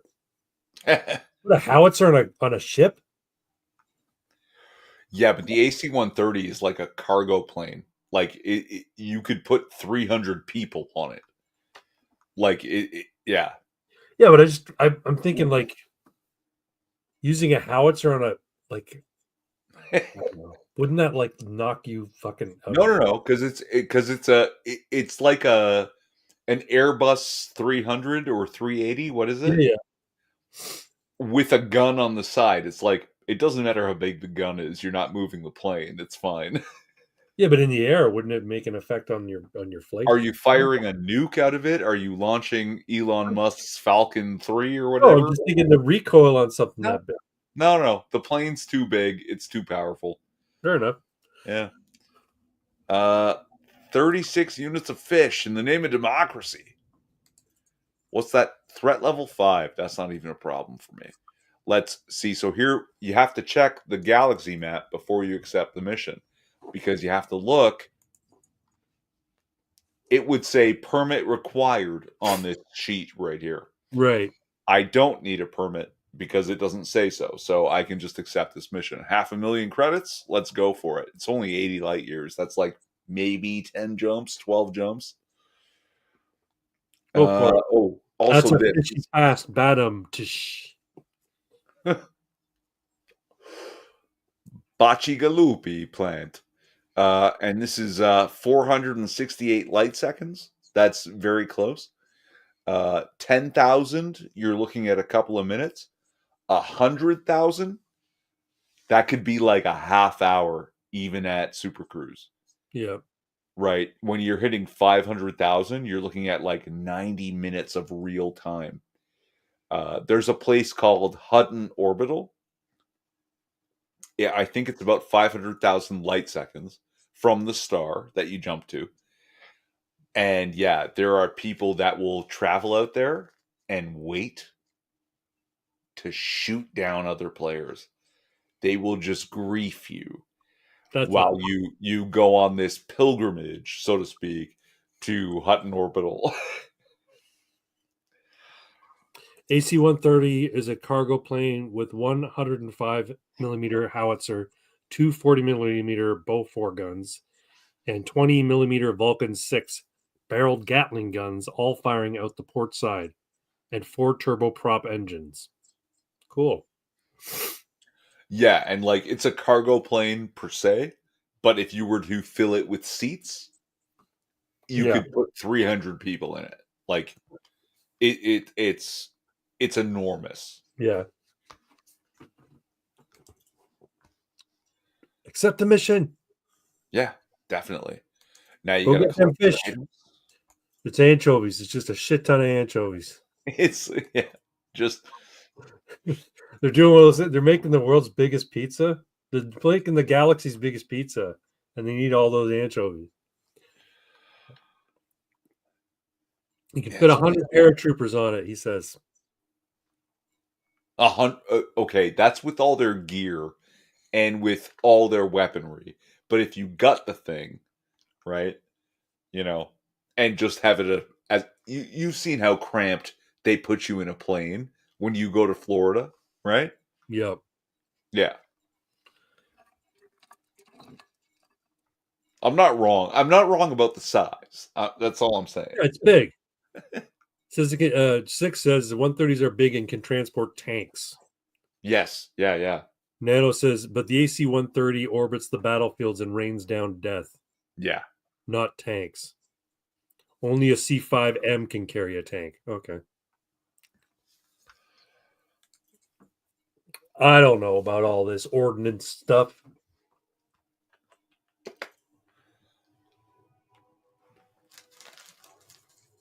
We're launching. We're getting out of here.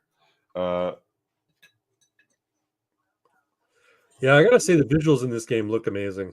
I know, it's so good, right? And like, because you have this head look, Yeah, and I can let the auto launch run. yeah, you We get can to look get at some good everything. Yeah, looks here, right? Now, in a ship with more crew capacity, it wouldn't be this tight cockpit, and we might not have the same window view, yeah, but we'd have more to look at. in the ship. Yeah, Yeah. in the interior. What's that planet down there Where? at your feet? It looks like it's got water and shit. It looks like Earth. Yeah, yeah. We Yeah, see, the planet itself is of very little interest to me right now. Oh, I know. But You got yes, to. yes, if we play multiplayer games and I get a multi cruise ship, we will land on planets and you can drive the rover. It's fine. I didn't say that. I'm just curious what the planet is. Yeah, it's a very Earth-like planet, right? Cityscape 3 says, "Are you winning, son?" Yes, because I'm a space trucker, and that means I always have you know There are y- terrestrial planets, but you can't land on them, says Mr. Dax. no, you can. Hmm. 100 every planet, every moon that you can discover, you can land on. Hmm. So, like No Man's Sky, this game will procedurally generate entire solar systems and new planets and new moons, but only when a player arrives there. But it's largely using our solar system as its base, Our, right? our Like, galaxy, you mean? yeah, yeah, our galaxy. You are correct. Thank you. Uh, how do I? My headcanon to protect the local biosphere from foreign organisms. Not all planets are landable, says Mr. Dax. He's insistent on this matter. Uh, so this is literally the map of our solar system as best we know it. You mean the galaxy? Milky Way. Galaxy, yes, thank you. And there are players that regularly make the pilgrimage to Sagittarius A, the supermassive black hole at the center of our galaxy. I Yeah. said it right this time. Uh, and for most people, if you were to play an hour a day, it would take you 6 months to get to Sagittarius A. I heard something from an astronomy channel. Apparently, that there's something's happening in the super massive black hole in the center of our galaxy. Apparently, it's every 76 minutes it emits a pulse of some sort, Sure. which is kind of weird. It's exactly 76 minutes. I mean, it's not weird. The whole the whole of existence is clockwork. Yeah, but okay, but here's the thing: we measure things in seconds and minutes and hours and that sort of thing. Right. The idea that something is happening at the center of our galaxy precisely 76 minutes, like it's not off by seconds or or anything. It's every 76 minutes, boom, it's happening. It's not It, 76 minutes and 7 seconds. It's 76 minutes precisely. It just seems weird to me. I don't know. Dax says you can check the landability from the navigation tab. So each planet has like a little. Aren't the pulsars emitting very regular pulses? Yeah, I don't know if it's a pulsar though. I don't know because it's a black hole, right? Pulsars are types of right. stars. Yeah. Pulsars, quasars, neutron stars.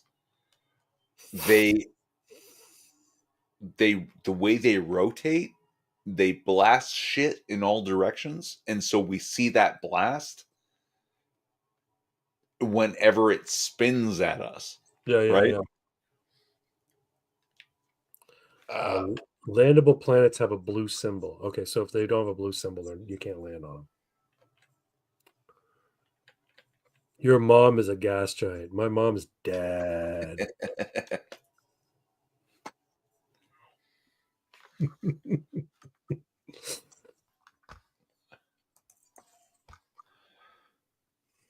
Cityscape. It's got the eyes closed, smiling, laughing emoji.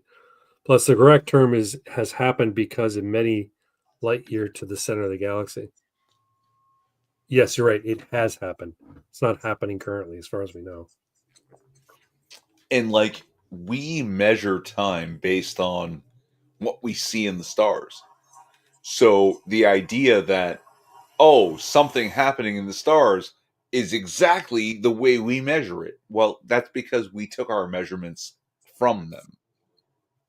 Well, now I thought the reason we measured time the way we do in terms of seconds and minutes is to put it in line roughly with the heartbeat, like a No, minute is 60 heartbeats, essentially. no. No? Um, so, okay. You count on your fingers, right? Well, when I was a kid, I did. Not anymore, though. No, I mean, still, sometimes you hold up fingers to make your points or to count one, two, three, four. Okay, I get what you're saying. Okay. So the ancient Sumerians counted the digits. Yeah, You hold up your hand and you're like, here's a chunk, here's a chunk, here's a chunk. So 1, 2, 3, yeah, 4, 5, 6, yeah. 7, 8, 9, 10, 11, 12. Oh, I see. And now you hold up your other hand for thumb. So that's a 12. And then you do it again. And then you do it again. And you have these systems of 12. That's where we get our dozen, Right, right, right? Um, and so a whole hand is 60. right. That's 60 seconds, 60 minutes. And two hands is 24. Most accurate clock is an atomic clock. It's true. Mr. Dax says smart. But that's where we get that breakdown. But the breakdown comes from the fact that that coincides with the stars. And, you've talked about this before, breaking down 13 months with a spare day, Hmm. right? As that's how the Chinese do it, right? Um, I but live a group 13 of doesn't. 6 minutes in my immediate future. That's why he's called the next 6 minutes. Ugh. But 13 doesn't properly fit. I mean, it probably does over a longer time span, Yeah, but we notice correlations. And then because the correlations were real, right? 12 constellations over, you know, uh, the rotations of seasons, right? 12 becomes a big deal.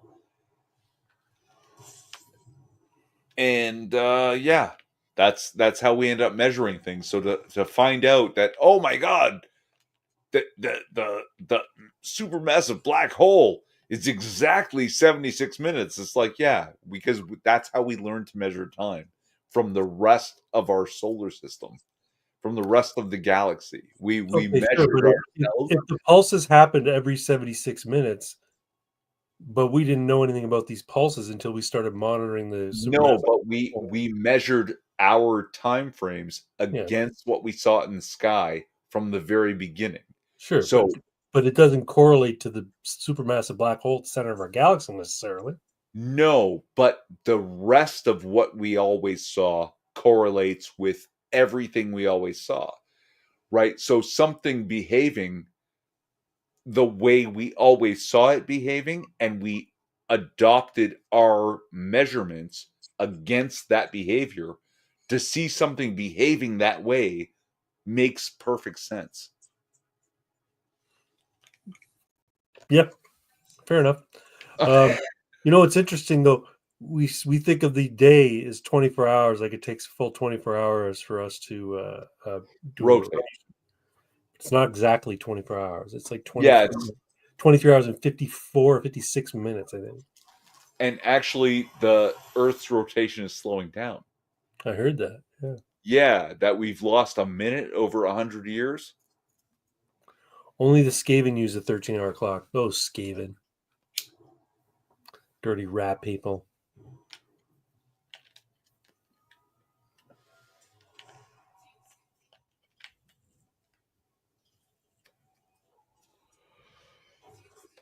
But yeah, like, I mean, we measured ourselves against the sky, and now the sky is doing exactly what we measured. Yeah, we were very good at it for a long time, and it's not surprising.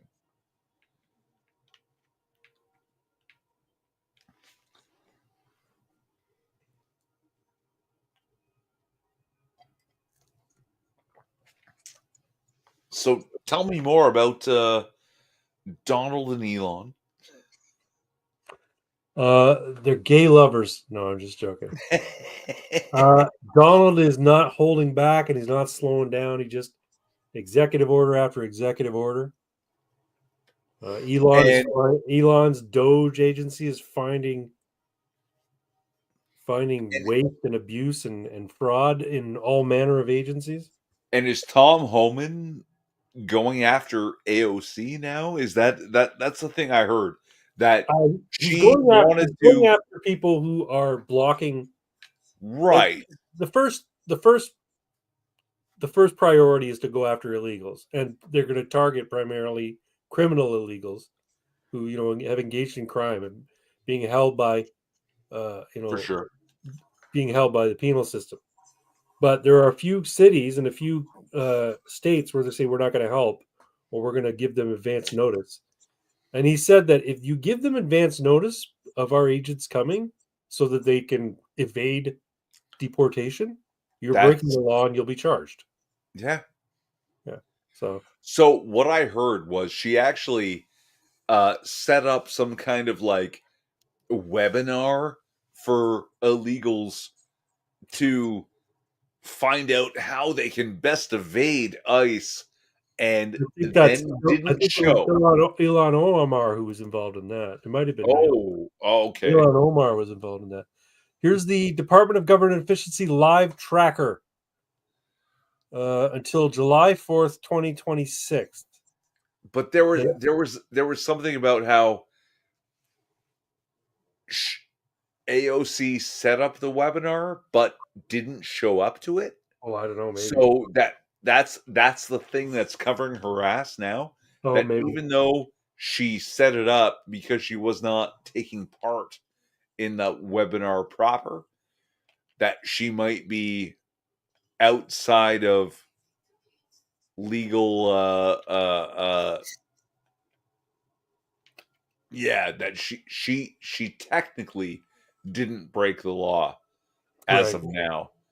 Um So this was shared to their chat. This is the Dogegov clock, dogegov.com/Doge clock.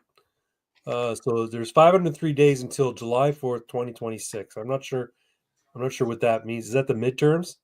I don't know what yeah, that is. maybe.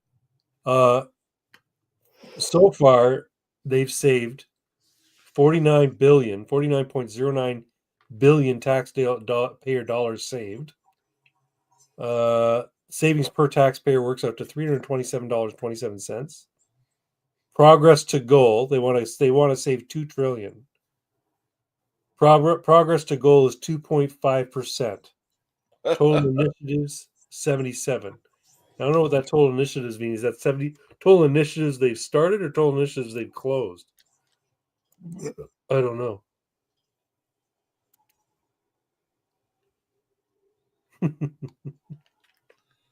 There's a lot of Wild memes, stuff. especially with Doge, though.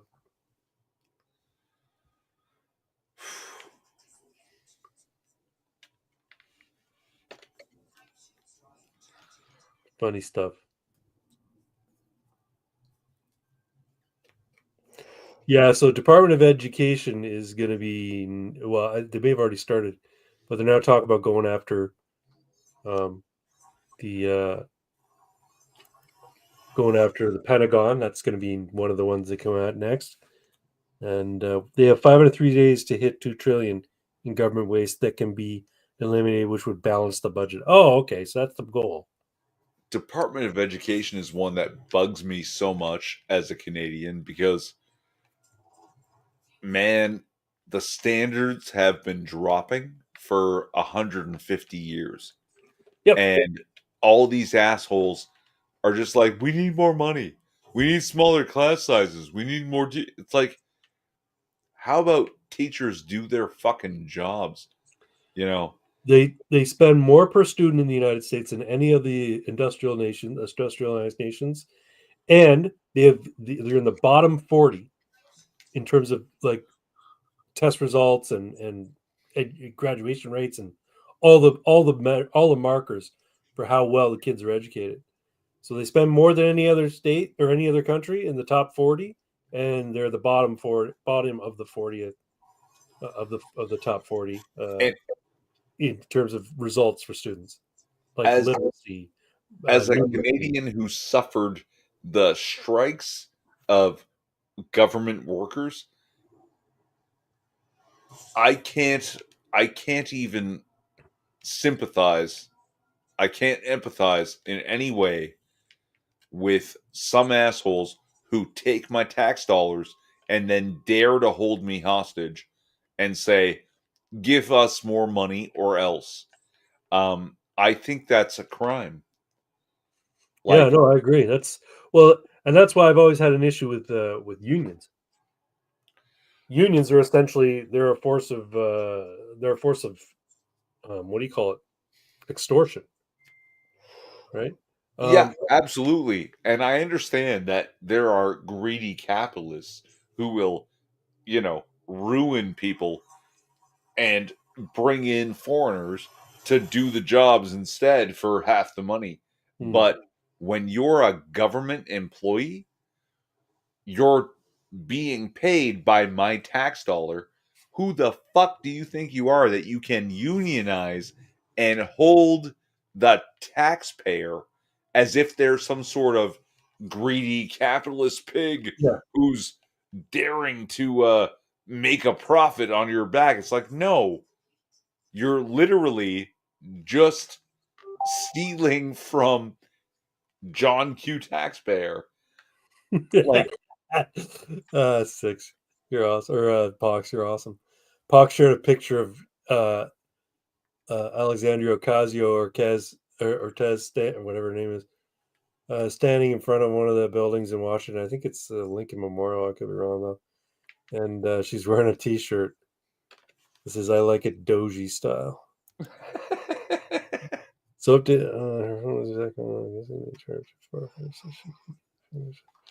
cool. Couple of comments here. sometimes we play that game where we invent our own nation. Yeah, education would best be served by having run by their states. Yeah, I agree. That money being spent well, if that's the case, that cash is really going to hookers and blow, isn't it? Yeah, probably. There's no reason a public school teacher should make 100K a year. They get 3 months off. I agree. Um, Actually, most of the people in Canada, we have this thing in Canada called the Sunshine List. Yeah. Government employees who make, what is it, over $100,000 a year? Uh, like 75% of them are in education. Yeah. So my cousin and my best friend are both on that list. And Uh, they're teachers. They're you know both what? teachers. Every teacher that Melina knows from high school. So most of her friends who went to high school, they went on to go to university at what was it, York? I think they went to York University, and most of them got jobs in the government, either in education or in healthcare. You know why Every they can't? You know why they don't every one celebrate of them, Christmas at York? every one of them is on that list. Everyone that went into work for the government is on that list. And then we You have a know why they friend. don't celebrate Christmas at York? Yeah, but they don't. No, Why? because they can't find three wise men and a virgin. um, and then we have our friend. She works for a municipal government, and she's on the sunshine list. She makes more. And you'd think that the municipal government wouldn't have that much money to throw around. And she's not in like she doesn't work in like she works in an office in the mayor's office. She's not the mayor, and she doesn't she's not part of anything big or major. She just happens to work in the office as part of the mayor's office. And I'm like, wow, you're making that kind of bank? That's crazy. Yeah, we all made a mistake going into the private sector working for corporations. We should have gone to work for the government. The federal government of Canada is the single largest employer in Canada. Yeah, Employs and more people in Canada than any other corporation. More than Walmart, more than fucking McDonald's, more than Tim Hortons. Now, Tim Hortons are all franchises, and there's a one on every fucking corner. But even still, they're all across the country. But still, the federal government employs more people than even a nationwide franchise operation like Tim Hortons. it's the same in Ontario. Yeah, Ontario employs more people than any other uh, corporation. And if you look at Ontario specifically, yeah, something like 65 to 70% of people in Ontario are yeah, employed by government. That includes municipalities, Ontario itself, and the federal. So 65% of people are in Ontario are being paid by 35% of people in Ontario. yep. Nanos makes a good point. Also, most of the people I saw getting drunk at the pub at 2 p.m. on a Tuesday when they had a class at 3 p.m. was early childhood education majors. Yeah, where I went to school, that was the default course for girls in the school that I went to, ECE. They were all in early childhood education. See, at Here's, least when here's I'm my getting drunk, it's on the weekend playing video games, hanging out with my friends, right? And all I do is fucking quality assurance for sex dolls. I do what you would call technical support for an internet service provider, and But you're not even drunk. That's the point. no, I don't Like, drink very often. And my job is so simple. A monkey could do it. If you were to show a monkey how our system works, that monkey could provide the same level of support as I do. Anyway, my ideas about education. Here's my thought, and this is a thought that came to me. This was given to me by my high school politics teacher, and I've thought about it and sort of refined the idea a little bit better, or maybe a little bit more over the years. Children, from the time that they're 5 to the time that they're 12, are taught basic reading, math, literacy, comprehension, those basic skills. Okay. And when they can demonstrate at the age of, say, 12 or 13, let's say 12 years old, they can if they can demonstrate at the age of 12 that they are numerate, literate, and have basic comprehension and reading skills, then they they put a pause on their education. Okay. Now this is for the average student, the average youngster. Okay. Then they go and they work. They apprentice somewhere, they learn a skill, they learn a trade, they sweep floor of a fucking factory or a warehouse, but they go and they gain life experience in the in the larger world of work. After a certain amount of time, they come back and finish their education or complete their education or get more education to follow a career somewhere, maybe in something that they studied, or maybe in something where they in place where they've worked, or maybe something else completely. Now, if you're like 12 years old and it's clear that you're gifted, like you have a real knack for mathematics or a real knack for something, then maybe you stay on and you continue your education, you don't go out to work. But and then the people who come back and get further education, they're either getting it for the purposes of improving their skill set to do a job, or They're coming back to academia for the express purpose of becoming academics. That is learning in the humanities or learning a more esoteric or intellectual knowledge base. You know what I mean? Like Yeah. the science, that kind of stuff. But yeah, the idea of kids going to school from the time they're 5 years old to the time they're 18, never gaining any actual experience beyond sitting behind a desk and learning what they're, and remembering what they're told, only to forget it once they get out and go to university and be told everything you've learned up until now is bullshit and it doesn't matter. We're going to teach you something completely different about how things actually work. All the stuff you've been training for was just skills to keep notes. That's essentially what school is for. So kids who know how to keep notes and pass tests when they turn 18 will do okay in college to do the same thing. Do you And know then why they had summers off? they'll get out of college with a degree in something, and they'll go and get a job, maybe related to that field, but probably not. And they'll never use that information that they got in college. Do College you should know what? further learning for the expansion of your knowledge base. It shouldn't be for the way we do it now. That's just me. Do you know why they had summers off? Why do they have summers off? So they could work the fields with their parents. Right. Yeah. Yeah. And yeah, they would go home and work. Yep. Exactly what you're talking about.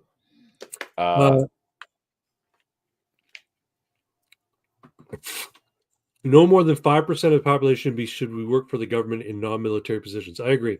Also, Subaru driving women, also known as lesbos, should not be allowed to captain a ship. See New Zealand Navy for examples why. Next 6 minutes. Hey, Craig, you know what I hate about esoterics? They never tell you what they're up to. Also, New Zealand is dumb as fuck since that paid 75 million for a used survey ship and 65 million for the refit, and then a lesbian captain left cruise control on and caused it to sink. By the way, the ship was only worth 8 million. Yeah, that sounds kind of like Canada too. Canada constantly overspends for shit, and then we can't even fucking use it. Like we buy planes that are like completely outdated, and then we like, hey, wait, these are kind of outdated, and then we end up selling them at a loss. You're gonna miss it. Oh, you missed it. I overshot it badly. Holy shit! You're drunk. You're drunk piloting a spaceship. Yeah, I'm still a fairly good pilot. I fly ship better when I'm drunk. No, I don't fly it better. I'm not going to make that ridiculous claim. There's no way they put 65 million in gray paint. No, again, it's a money laundering operation, Nano. Anytime you see these crazy shit going on with money that isn't theirs and a ton of it goes missing, it's because they're laundering it. They're fucking giving each other money. They're basically pocketing themselves.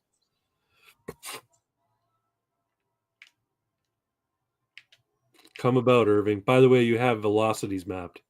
I don't know what that means. Oh, he's asking if you have velocities mapped. No, so I have no Super Cruise assist. It's all going to USAID. Yep. Oh. Can somebody tractor beam me in, please?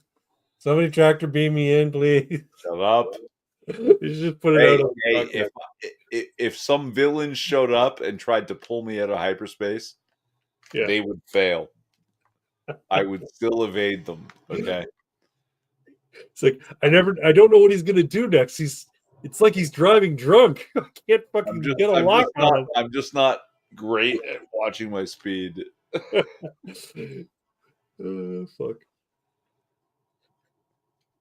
For Transopera in Saudi Arabia, yes, you can key map the different velocities 0, 25, 50, 75, and 100. Yeah, he said you can key map your speed. Oh yeah, you can do like quarter thrust and 50% thrust and whatnot. Yeah. Irving Twin in Darth Evader.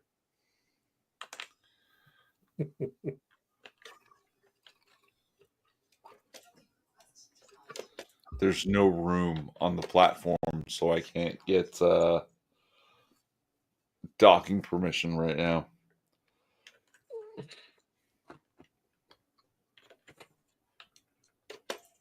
Oh, they won't let you dock because there's too many people there?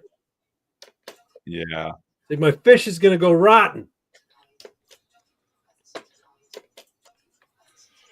They usually go. This is not a place people typically hang out.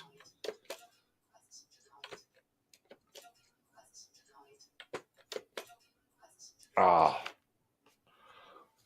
Why is it denied? Just because it's full? Yeah. There's nowhere to dock, right?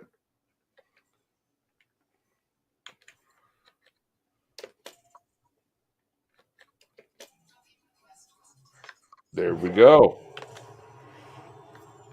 And we're auto docking. They're like, all right, it looks like he's sobered up. Let him dock. No, I don't have to dock. My hands free, man. Auto dock. I've got the computer assisted docking.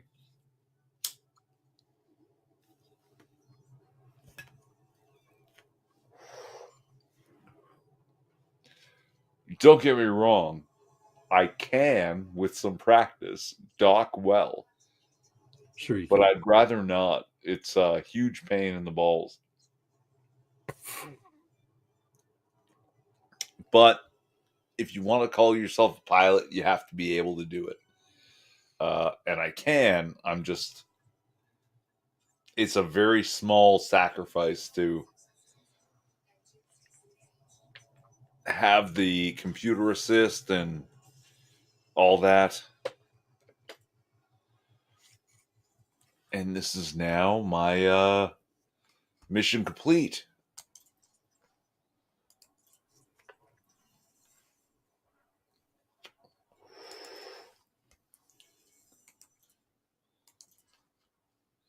Fishes! Drop them all off. So long, and thanks for all the fish. That's what they're saying. Yeah. 500,000 credits. Let's go. Cha-ching. So you got enough money to buy that cool ship you want now? Not yet. Oh god, it's like 38 million credits. I think I'm at 18 million. Oh, okay. So you're not too far off. Yeah, I mean it's a bit of a ways. Mr. Dax says, I use auto lock all the time. It's a luxury. Yeah, you should be able to do it if necessary. Yeah. Darth Vader needs no docking permission. Darth Vader docks when he pleases, says next 6 minutes. Next 6 minutes, you need to subscribe to the Mad God of Games channel. Everyone does. Everyone Mr. Dax, Salutation Draconis. What the fuck was that guy? Scriptus Draconis? I can't remember the name. Yeah. Everyone subscribe to the Mad God Gaming channel. I'll put the link back in the chat here.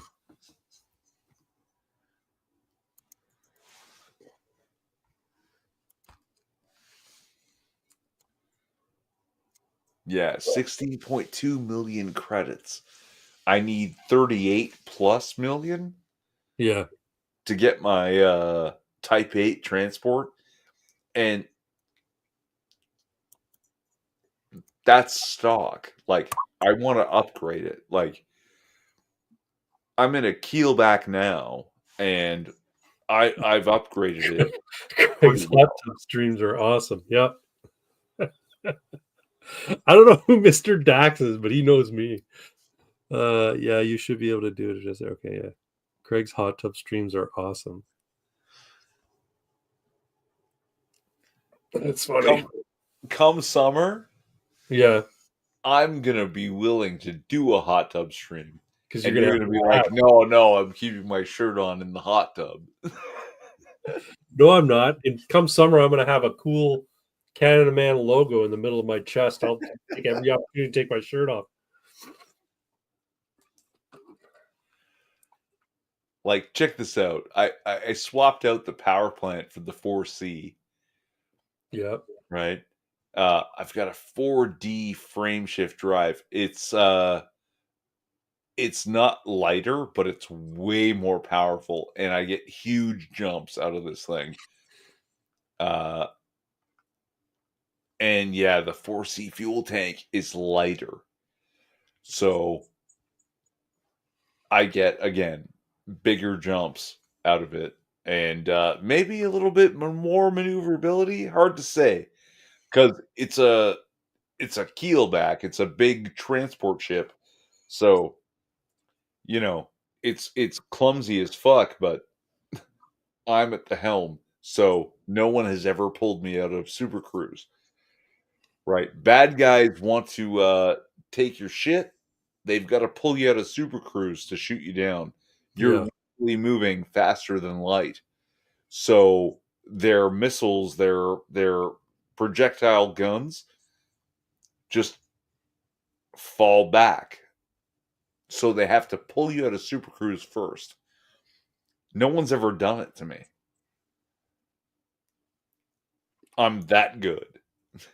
Nano Reaper says also New Zealand prides itself on having over 60% of its now 8 ships commanded by women. LOL. Mr. Dak says, I like the Type 8. It's medium sized so you can still land on most stations and Yes. settlements. Yes, it's a huge internal capacity. And it's a medium ship, so you can land basically anywhere. Yeah. But also, it looks cool as fuck. Like, it is so sexy. I have not, like, of all the ships that they've created, that one is my favorite visually. And I want one so bad. Oh, yeah. Like, it's got Millennium Falcon vibes with, like, the double protruding front. Except your cockpit is hanging in the middle underneath, like the manufacturer has always done, like with the keelback, right? So when you do that head look move, you're going to have a big cockpit with huge windows so you can get a really good view. And what's going to be really cool is that you're going to have the protrusions of your ship sticking out so you can see them too and take cool screenshots. That sounds cool. It's going to be great. Yeah. I like the YT 2000 over the YT 1300, says Nano Reaper. I don't know the YT 2000. Those are Star Wars ships, I believe. Yes, but the YT 1300 is not a sleeper ship at all. The Millennium Falcon is just special somehow, and it probably has something to do with Chewbacca being the wild engineer he is, right?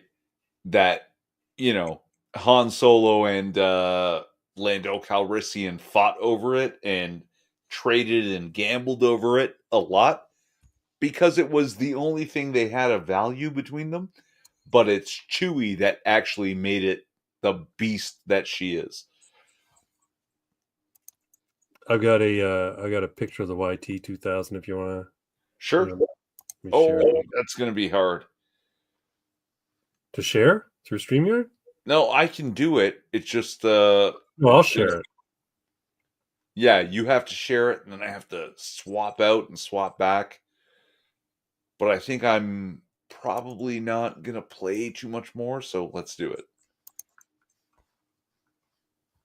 That's the YT 2000. So the cockpit's in the middle. Also looks a little smaller than a Millennium Falcon. Yeah, it looks like someone. It looks like if the Millennium Falcon were a dick, that you just close your knees on that dick. Oh, fuck. Yeah, that makes sense. And the Millennium Falcon actually looks like a guy sitting down, but his dick is attached to his hip.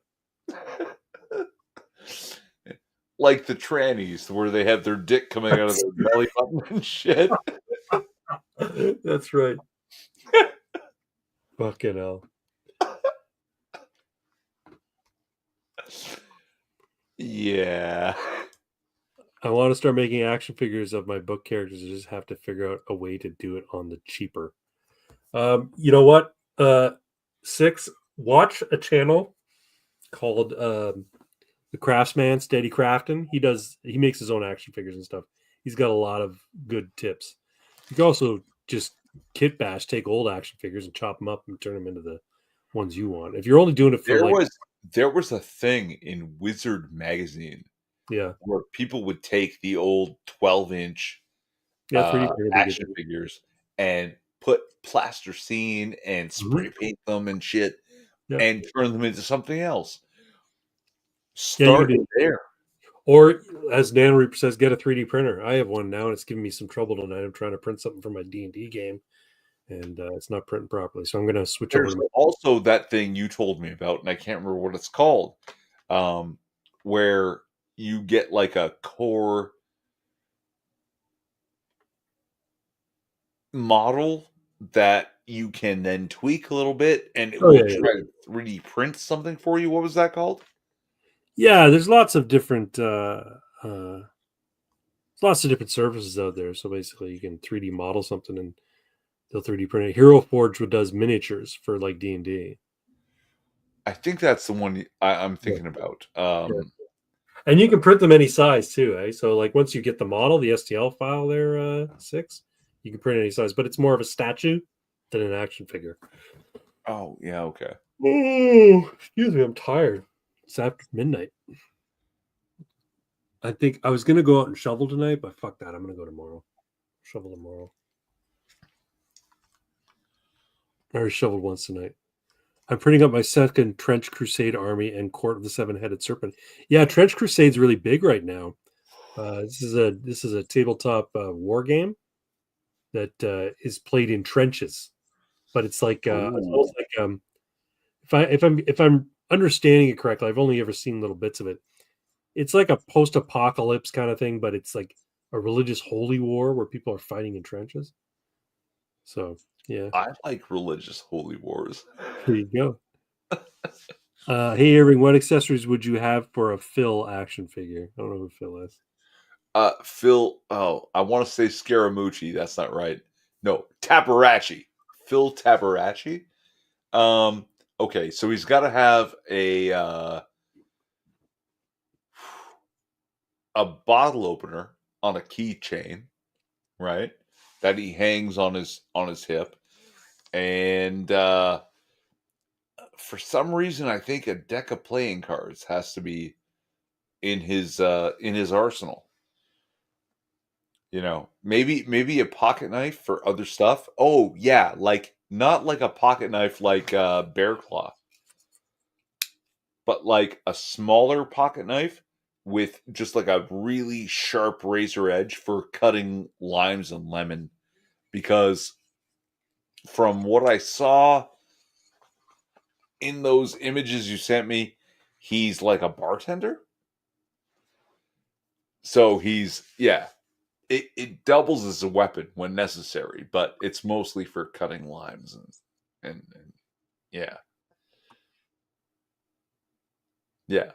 Bottle opener, pocket knife, playing cards. I don't know why playing cards. I just He says a deck of cards. Okay, that's part of the lore now.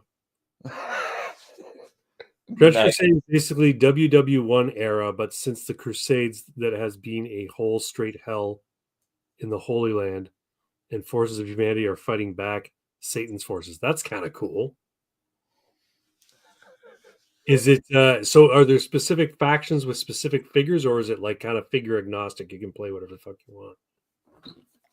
Because Black Magic Craft has been making stuff for Trench Crusade, and I'm kind of curious what it's all about. But I'm not a big war gamer guy. Sitting at a table for me is role playing games. Sounds to me like he's talking about real life. Yeah, The forces of Satan have been winning for a long time. And now we're pushing back a little bit. And they're like, "Oh my god, this is unconstitutional." with the election of Donald Trump, the living monomyth tapped by God to save Western civilization. Um, Yep. Yeah, I Yeah, got a right. joke. I got a joke I want to tell before we finish for the night because I Of imagine we're not course. going much longer. Of You were course. about to say, Before you tell the joke though, yeah, let me I want so much for this to be real that Donald Trump, Elon Musk, they're doing the right thing. They're doing the thing that's just and true. And I I want it to be real and I yeah. want to have, but I don't have faith in humans, man. Like people are bad and I'm starting to doubt that they're doing it for the right reasons and they're doing the right thing. And that's why I've lost my joie de politique because, quote unquote, we won.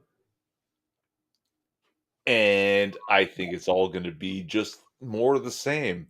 That our people are going to be just as bad as the rest. And they're going to, sell us out for fucking Israel and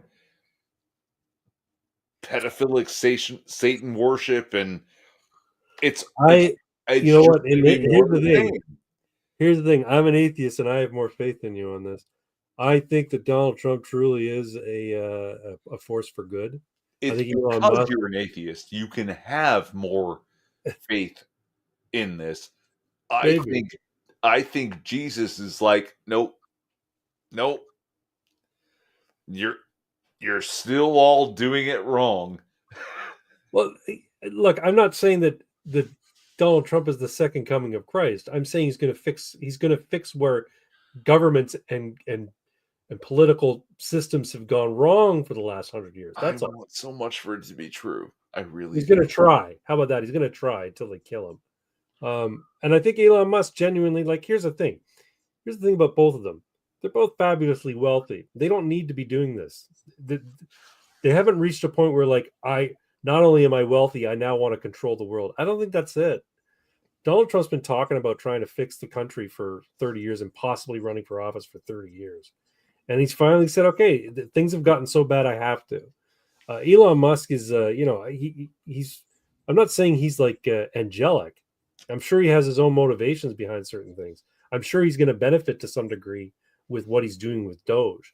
But part of the reason he started it was because, as working as a contractor for the government, he saw how insanely bad it operated and how ridiculous some of the regulations were. And so he's like, I got to go in there and I got to fix this shit, not just for me, but so that humans can innovate. Because the biggest blocking to innovation here in this country is all of the nonsense bureaucracy and the fact that the Pentagon, which is one of the biggest problems, they want to make sure that the technology is applicable to the military industrial complex before they'll let the government monies and government patents go to anybody. Like if you came up with something that was clean energy, the only reason that you might get funding is because it would be a benefit to the military industrial complex, right? If they can't profit from it, they're not gonna approve it. The reason that our nuclear reactors work the way they do with plutonium and uranium instead of what do you call it, thorium, Thorium. thorium is because there was no way to weaponize thorium. They could weaponize plutonium and uranium easily, but they couldn't weaponize thorium easily. So, like, I fuck it. I Plutonium, uranium. Who wanted cares if it's dirty? Who cares if it kills people? As collateral damage when there's a meltdown. Yeah. So anyway, I want it to be true, and that's why I think it can't be. I'm like self anti-biased. you're too cynical. Yeah, Have some yeah, hope. Let yeah. some hope Like in your. I'm cynical by nature, and like angry drunk Canadian is like a misnomer. It's the cynical drunk Canadian. That's that's who I am. That's what I've always been. And now that it looks like we've got the people that I know are doing wrong on the back foot, I'm like, I don't think it's going to get better. I think they're suddenly I'm thinking, yeah, no. everything I ever thought was wrong, and they're just going to be as bad, if not worse. I don't think so. But you know what? You're entitled to think that. Greater Exercise says, relax at Irving Twin. Everything is going to be okay as soon as we figure out what to do with all the dot heads. We will liberate Canada as well. 6 minutes says, puts lose everywhere to scare them off. Greater Ajax says, we would have to explain the concept first at the next 6 minutes. You'd make a good honorary Gen X Irving Twin. See, that's the thing. I am Generation X, and I'm very hopeful. You're just way too black pilled, says Nano Reaper. I'm Yeah, very that's hopeful. possible. Here's the thing. Like, I don't think that all is right in the world, and it's just going to happen that we're going to lead into a new golden age, a new era of prosperity. I think it's going to take work from everybody, and I think it's going to take people to become interested in politics and spread the word of what's happening as being good. Here's what's going to happen in Canada. If Mark Carney becomes prime minister and then wins the election, Canada, He won't win the election. probably No, won't. I'm sorry. He probably No, won't. I'm not so black pilled that I think. But let's say he did. Win. Okay, let's say he did. Let's say the Liberal NDP. Hold on. Now here's the other problem. Okay, because now apparently, because of the way our parliamentary system works, they don't have to call an election. Mark Carney can be put in as the prime minister, and there's Yeah, nothing sure. forcing him to call an election. As a matter of fact, they could use the fact that Trump is threatening tariffs and threatening annexation as a reason to withhold elections for another 5 years. So, No. yes, they can. Hold on. They have it. I am not so black pilled that I think that is a possibility in Canada. I think it's more likely that if they dared try it, Yeah. that MPs would be burned alive in their homes. Here's the problem. Yes. Okay. That's my point. If they tried to pull something bullshit like that, or on the off chance that Mark Carney wins and becomes Prime Minister of Canada, just bear with me for a second. Canada's economic decline would be accelerated, and then annexation of Canada will be inevitable. And that's why I hope he doesn't win. He's not going to win. Actually, the way you're mentioning him winning, I can't help but think, because you brought up the coalition, and I thought of the NDP and Jagmeet Singh. I can't help but think of the time that Jagmeet Singh stood up in Parliament. So when I'm Prime Minister, When I become Prime Minister, and the whole of Parliament burst out laughing. yeah, Like they just laughed. yeah. Like, oh God, that's the same thing if Mark Carney were to fucking say, when I become Prime Minister, you're interim Prime Minister because nobody else is even daring to try. Like, who is trying to be? Here's the problem, though. The media is gaslighting Canadians into believing that he's actually up, and that Yeah, he can. it's not He can working though. That's what's funny. It's not working. Even It's the working. Abacus polling had to do it again because they were like, "That's not right." No, This is and leisure this is not polling and all. correct. Yeah, all of I don't trust the polls at all. Don't get me wrong, but my point is the media will take these polls that are poorly done, and they'll use it to try and gaslight Canadians. And the problem is that the boomers and the silent generation, all the older people, they get their news from CBC and CTV, and they already hate Polyev because they've been told to hate Polyev. It's They're only fair. outnumbered now. People don't live as long. They're badly outnumbered, Yes, and but most they might be people outnumbered, but they vote, and young people don't. no. Young people didn't when you and I were young people. The young people vote now, and they vote conservative. If I was Canadian, I would vote for Irving for Prime Minister. I'd vote Canada, man, but he refuses to run. I would vote Canada Man too. Uh, that's yeah, that's a better man than I. A proper symbol, you know. Look.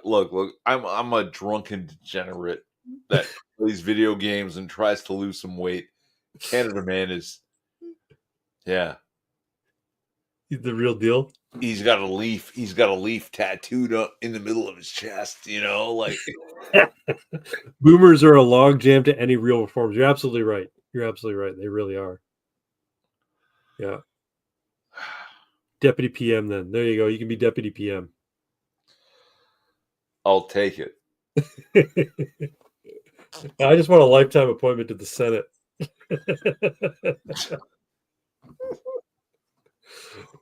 Anyway, where are we? You had a joke though. Oh, I did have a joke. Yeah. I heard Walter Matthau tell that. I saw this on a video. Walter Matthau told it. I'll try and tell it. Okay, so there's 3 old codgers in a retirement home, and they're complaining about the state of their health and the things that they don't like. And one of them says, "Oh, if I could just urinate like I used to, right now all I get is a little dribble. Just comes out slow, and it takes me forever, and just spurts and stops and spurts and stops. Oh, I hate it. I hate it. I hate it. It's the worst." And the guy says, "Yeah, I know. And if I could have a regular bowel movement, that would be nice. It'd be so nice to have a regular bowel movement instead of these, the diarrhea or the bricks. It's terrible. I get all bunged up, or I just get the scoots, and it's not nice. I don't like it. I don't like it at all." And then the third guy says, "I got neither one of those in my problem. My problem's way worse than that." He says, "I get up, I wake." No, he says, 7:30 in the morning. I pee. I pee like a geyser. I pee like a Niagara Falls. It's a strong stream, and it comes out, and it's solid. It's good. And then at 7:35, I go a nice, big, fibrous, healthy poop. It comes right out, clean as a whistle. It's a no wiper. I said, "Well, what do you got to complain about?" They says, "I don't wake up till 9 a.m.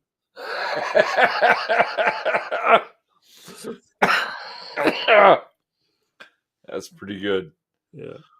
Yeah, I like that. I saw something today where if the United States were to offer every Canadian $550,000 US would to accept annexation, would you do it? 100%. Yeah, I would too. It's $550,000. You know how much I could do with $550,000? Holy shit! Apparently that's the amount that it would take to fix Canada's economic woes. BPS, Black Pigeon Speaks? Yes. He did a video talking about how it's inevitable. It is pretty much. It's weird, right? Not a serious country, really. Yeah, Norm Macdonald up in here. I love Norm Macdonald, Zeppelinizer. Thanks for that's a good comparison, because I love Norm Macdonald. My favorite comic of all time is Norm Macdonald. Yeah, he's great. Because the way he tells jokes, he looks at you like, I just made you suffer this. Like he doesn't tell a joke with a punchline. The punchline is, you suffered this. It's great. It's wild. The fucking moth joke he told on Conan O'Brien is it's fucking hilarious. It's so good. But Black Pigeon Speaks was talking about how, yeah, I tried to explain this to people at my workplace. Like, if Donald Trump really wanted to annex Canada, he would just say, "Army, march forward 50 miles." And that would be it. We'd be an occupied nation. We'd be unincorporated territory. Yeah, the problem there though is Puerto Rico. He wouldn't do that for the reason that it would be very difficult for him to gain approval for that. And no, I think it's much easier for him to do it economically. Just make it too attractive for Canadians not to up and leave. Right? And then Canada just becomes a place with a bunch of resources and no fucking people. But I mean, is it impossible? We'll never be the 51st. We might be the, what is it, fifth or sixth unincorporated territory against our will because we have no choice, Yep. right? Like if if he wanted it, that's what would happen. We don't I'm we still don't hopeful. have the defenses. We can't fight them, No, right? I'm still So hopeful for a North American Union, quite frankly, and I think that's going to be more palatable for everybody, Canada, the U.S., and everyone else, and I think it's much more doable because that is really just a matter of like three nations, three what do you call it, heads of state coming together and say, "Hey, let's do this." I think it's actually less desirable for the US. I think what's more desirable for Donald Trump is what I've been describing to you. When we go to the gym together and you're or I am pussing out, that you're like, deeper, faggot. Fucking get, touch the chest, hold, pause, now push. All right. I think that's better for Donald Trump that Yeah, we remain an independent country that is also strong, I think so right? too. I think Yeah, so too. But I but think but we're from not doing it. We've been a bad no, ally you're right. for not just this past administration, for several administrations. No, true. We've been bad for 40 plus years, Here's the thing, right? he's floating this shit now, this tariff stuff now, and threatening the tariffs and threatening the annexation now, this early in his term, because I think ultimately by the middle of his term or near the end of his term, you're going to see Mexico get their shit together. Canada will be forced to get their shit together, and there's gonna be a union. I think that's what's gonna happen. I think we're gonna have a common currency. I think there's gonna be free commerce and trade between all three nations. Uh, I hope and, I and hope not. I hope it's not a common currency. why? Uh, Wouldn't you rather have a common currency that was actually stable and no, no. Look what happened to the EU. yeah, but the EU is a Everything different went animal. wrong for the The EU is poorest nations. okay, but the EU is a completely different animal. They've got No, no. They are a completely different animal. One, it's 21 member states with completely divergent cultures versus Canada and the United States, which are basically twin cultures. Mexico has a long history with the United States, so they can come in. Plus, they have lots of resources. They have lots of manpower. We have tons of resources. Europe doesn't have resources. They've got people. They've got architecture. They got culture. That's what they've got. Their waters have shit, so they've got fucking fish in the water, but they don't have the rare earth metals. They don't have the coal. They don't have the oil. They don't have everything that we've got here in North America, untapped. no. It won't be good for Canada. Uh, Well, it'd be better than being economically insolvent and then being forcefully annexed. Canada still has potential. It just has to get its shit together, and I think that's what Donald Trump wants. For us to get our shit together, Yeah, start fucking mining our resources, pulling our shit out of the ground, and being a better ally. He doesn't want control over us. He wants us to he wants us to ass to grass, faggot. Like get get get your shit. You're a stronger, like it's like what's his name? Sebum? Chris Bumstead? He's like 6'3" and a Olympia champion. right. Okay, so we're getting a lot of comments based on what I was saying. So we got Oh, Nano Reaper saying absolutely no to a North American Union. We are far too different culturally. Yes, you're right. We are violators of human rights, but let me that finish though. that's recent in our history. Our cultures are much more alike than they're different. Sorry, go ahead. But let me finish. That US is like Chris Bumstead, 5-time Olympia champion, 6'3", 260 pounds. and looking at the Canadian Craig Doucette, that's my favorite guy right now, fitness guy. Yeah. 5'6", 180 something pounds. Deeper faggot. You don't want to absorb that guy. You want him to excel at what he does. Yeah. Right? And we need to be friends. And I don't want to dominate you because you're your own character. You're your own bodybuilder in your class. Right. And it's actually better that I don't have to babysit you and take care of and control you. Do it your fucking self. And we have that potential. We do. We're actually a fucking monster when we want to be, but we haven't wanted to be for multiple decades. No, because we've become too dependent on the government tit, as Nano Reaper says. That needs to change. Canada needs to become much more like the United States if a North American Union is gonna succeed. Mexico also needs to become much more like. Oh, hold on. If we became more like the United States, suddenly we would not need what you're saying is inevitable.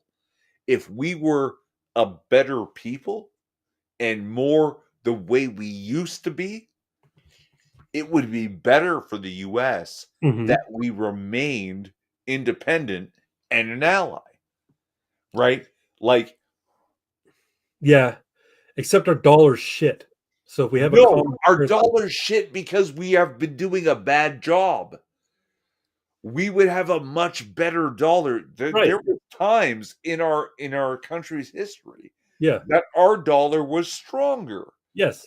It's because we exploited our resources. Right. But economically and ecologically friendly. And that's when we hit our peaks. Yeah. Right? So if Canada's dollar reached parity with the United States dollar and the Mexican peso reached parity with the United States dollar, what would be the difference then from having one single currency? Because it's actually funny. We actually have different cultures. I know, you cross the border and it's like, oh, it looks exactly the same. Yes, we have a lot of similarities. The same way every country in Europe has a lot of similarities to every other country in Europe. But guess what? When they had a European Union, the poorer people suffered. Yeah, they always do. Yeah. And yeah. No, look, I'm not saying that it's necessarily going to be preferable. I'm saying it's going to happen. And I am saying that at the end of the day, we both countries, like the entire landmass originally was settled by Europeans, mainly Scottish, Irish, and English, with Germans and Ukrainians and Russians and that's it as well, and Italians. Scandinavians first. Canada was built by Scots, English, Irish, and French. And the United States, Scots, English, Irish, plus Germans, plus other Scandinavians, but squareheads. primarily the same three groups of people came here and settled, right? So there we share a common history. The difference is the United States rebelled against the crown, and we said, no, we won't rebel against the crown. We'll be part of the crown. So, or actually, we were the crown until we became the Confederated Canada. Yeah. But what I'm just saying that, and Black Pigeon Speak says this as well. He did a video today talking about it. We're more alike than we are different. And so ultimately, I think it is going to be a matter of us becoming not one nation, but I think a North American Union would be more palatable for everybody. And I think it would be better in the long run for everybody. But that's just me. Yeah, Europe has way more cultural diversity. 200 years of ownership and kicking the crown in the teeth has made completely different. We have gun ownership here too. It's just our current government is trying to take as many guns away Yeah. from us as possible. Canadians have the number of guns per capita in Canada is equivalent to the United States. Yes. In some places, it's even greater. Yeah. We're sportsmen up here. We fucking hunt forever. But We have a lot of farmland, and the yeah, farmland requires guns to defend from coyotes, wolves, bears. We've got a lot of wild land here too. But I think that's actually part of it. We actually have more wildland and farmland than yeah, the US. And yeah, like I, I just think if properly managed, we have a stronger per capita potential than the US does. maybe we got And rid of got rid of it. that's why I'm against it. Like this whole Can't, idea of like incorporation and some sort of like, oh yeah, unifying a marrow currency. No, no, no, no. Our currency has way more potential because we're 40 million yeah, with the same landmass as the US that has 300 plus million. And it's like we can dominate financially per capita if only our fucking representatives were not retarded. And they've been so for 40 fucking years. you're right. And we voted for it. Yeah. Canada Man made a post earlier today. He was replying to something about what was he replying about? Can Canada afford to keep taking 250,000 more immigrants a year? And he responded with, "There should be a complete moratorium on immigration for 10 years. We should mass deport people here on expired work and student visas. Canadians of English, Irish, and Scottish ancestry who marry and have children get an income tax holiday until their children turn 18." That's wildly racist, and I like it. It's not racist. This A country was little made bit. by us.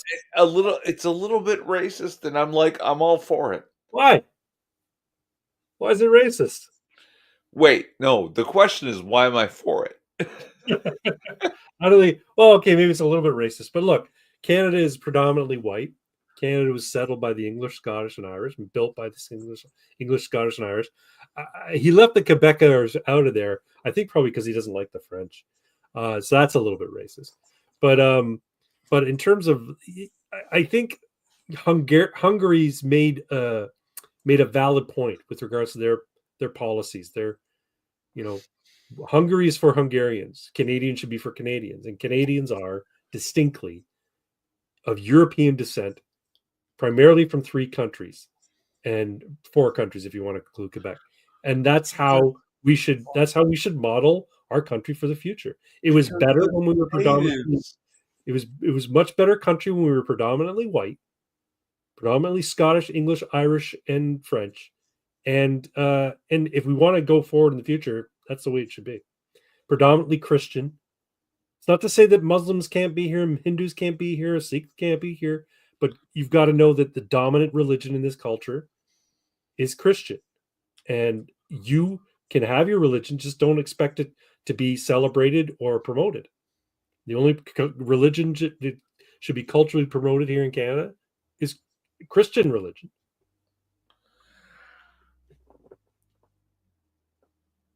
you're not wrong. Nano Reapers disagreeing with us on the go. No, you're right. You're right. And because of the was it the Polytechnic shooting back in the 1970s or whatever? That's why we have that.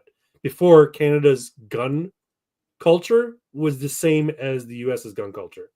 You could buy a rifle. You didn't need there was no need to have a permission slip from the government to own a rifle. You could just go to the Canadian Tire and buy one. But Again, I'm a collector of stuff. I have a Ontario curriculum textbook for phys ed, from the No, 70s. Nano, I totally agree with you with regards to the guns. You're right. We should have a Second Amendment equivalent here in Canada, but that's not what happened. But that Canadians became pacified by a government who promised them free healthcare and promised to take care of them from cradle to yeah, grave. And since then, we've decided we don't need freedom because our government will look after us and we can trust them. And since then, we've become a bunch of weak sheep. But what I'm saying, we need to get back to something more akin to what the United States has, a constitutional republic, not this parliamentary democracy shit, a hey, constitutional republic. I have an Ontario phys ed curriculum book Yeah. that has a section about shooting, right? Rifle training from the 1970s with a section in that rifle shooting section about how to coordinate with the shop class Yeah. so that the shop class can build backstops for the phys ed class. Yeah. Uh, yeah, and that's not that long ago. That's like 50 odd years. Nano, with regards to the socialized medicine, I agree to a point. I don't think Canadians would be willing to get rid of it, but I do think they should have the option of opting out and going for private healthcare. The idea that we should be Well, forced to pay for something that we might not necessarily use or want to use is wrong, in my opinion. the big Canadians are problem, forced to pay taxes for their healthcare, and I think if somebody has the wherewithal to either pay out of pocket or buy a a, a gold ticket kind of level insurance plan, medical like a medical insurance, they should be able to do that and opt out of the public system. I think it should be an opt-in system. the Canadians, you can use it if you want, but you don't have to. the big problem is typically whatever is offered by the government, it is illegal to buy insurance and private healthcare to do a better job. Yeah, I know. It's fucking completely bass backwards.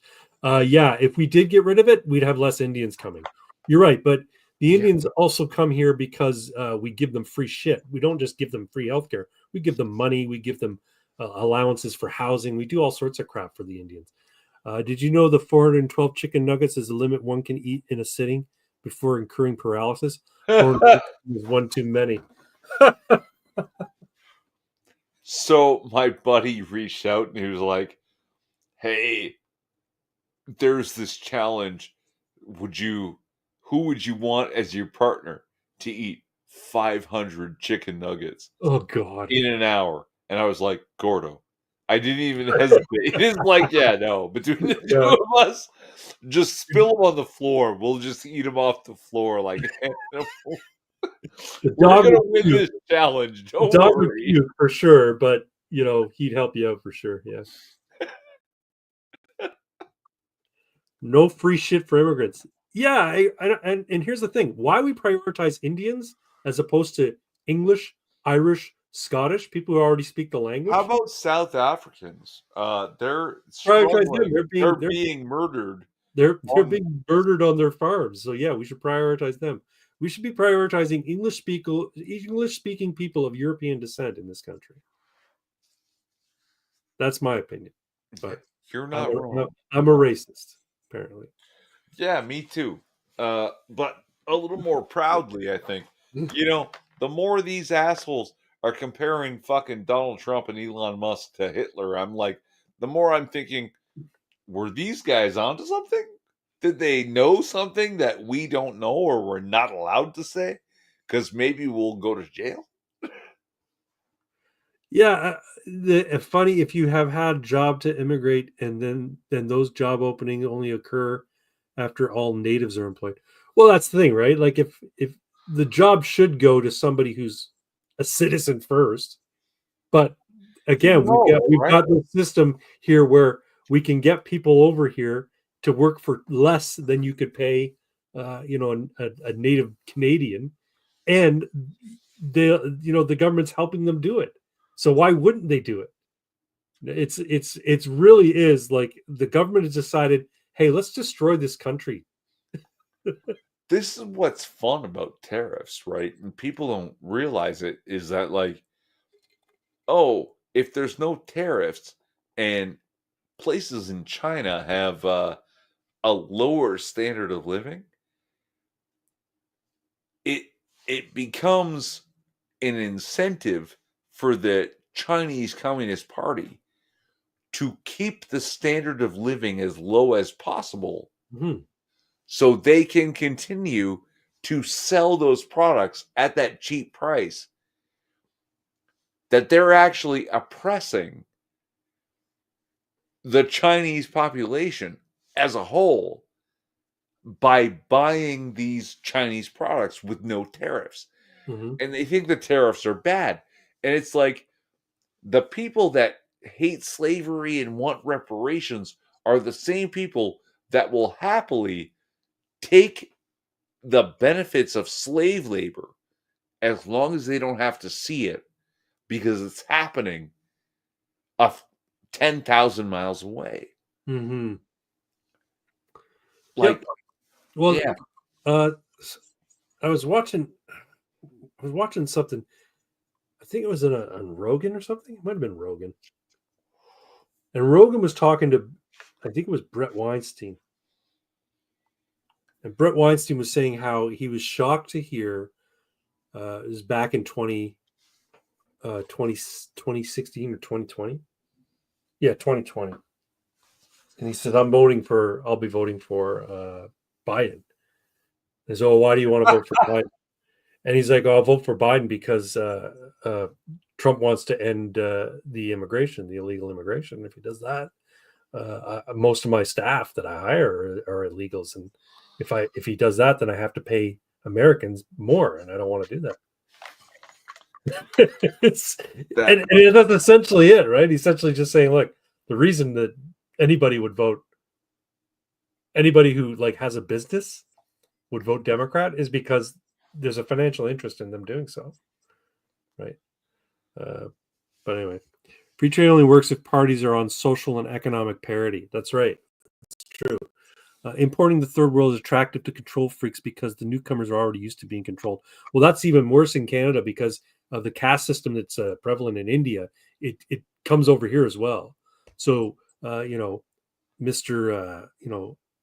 Munjabar Singh opens a franchise for Tim Hortons or Subway sandwiches, and he hires somebody from a lower caste to work the counter, and he'll pay the person from the lower caste less money than minimum wage.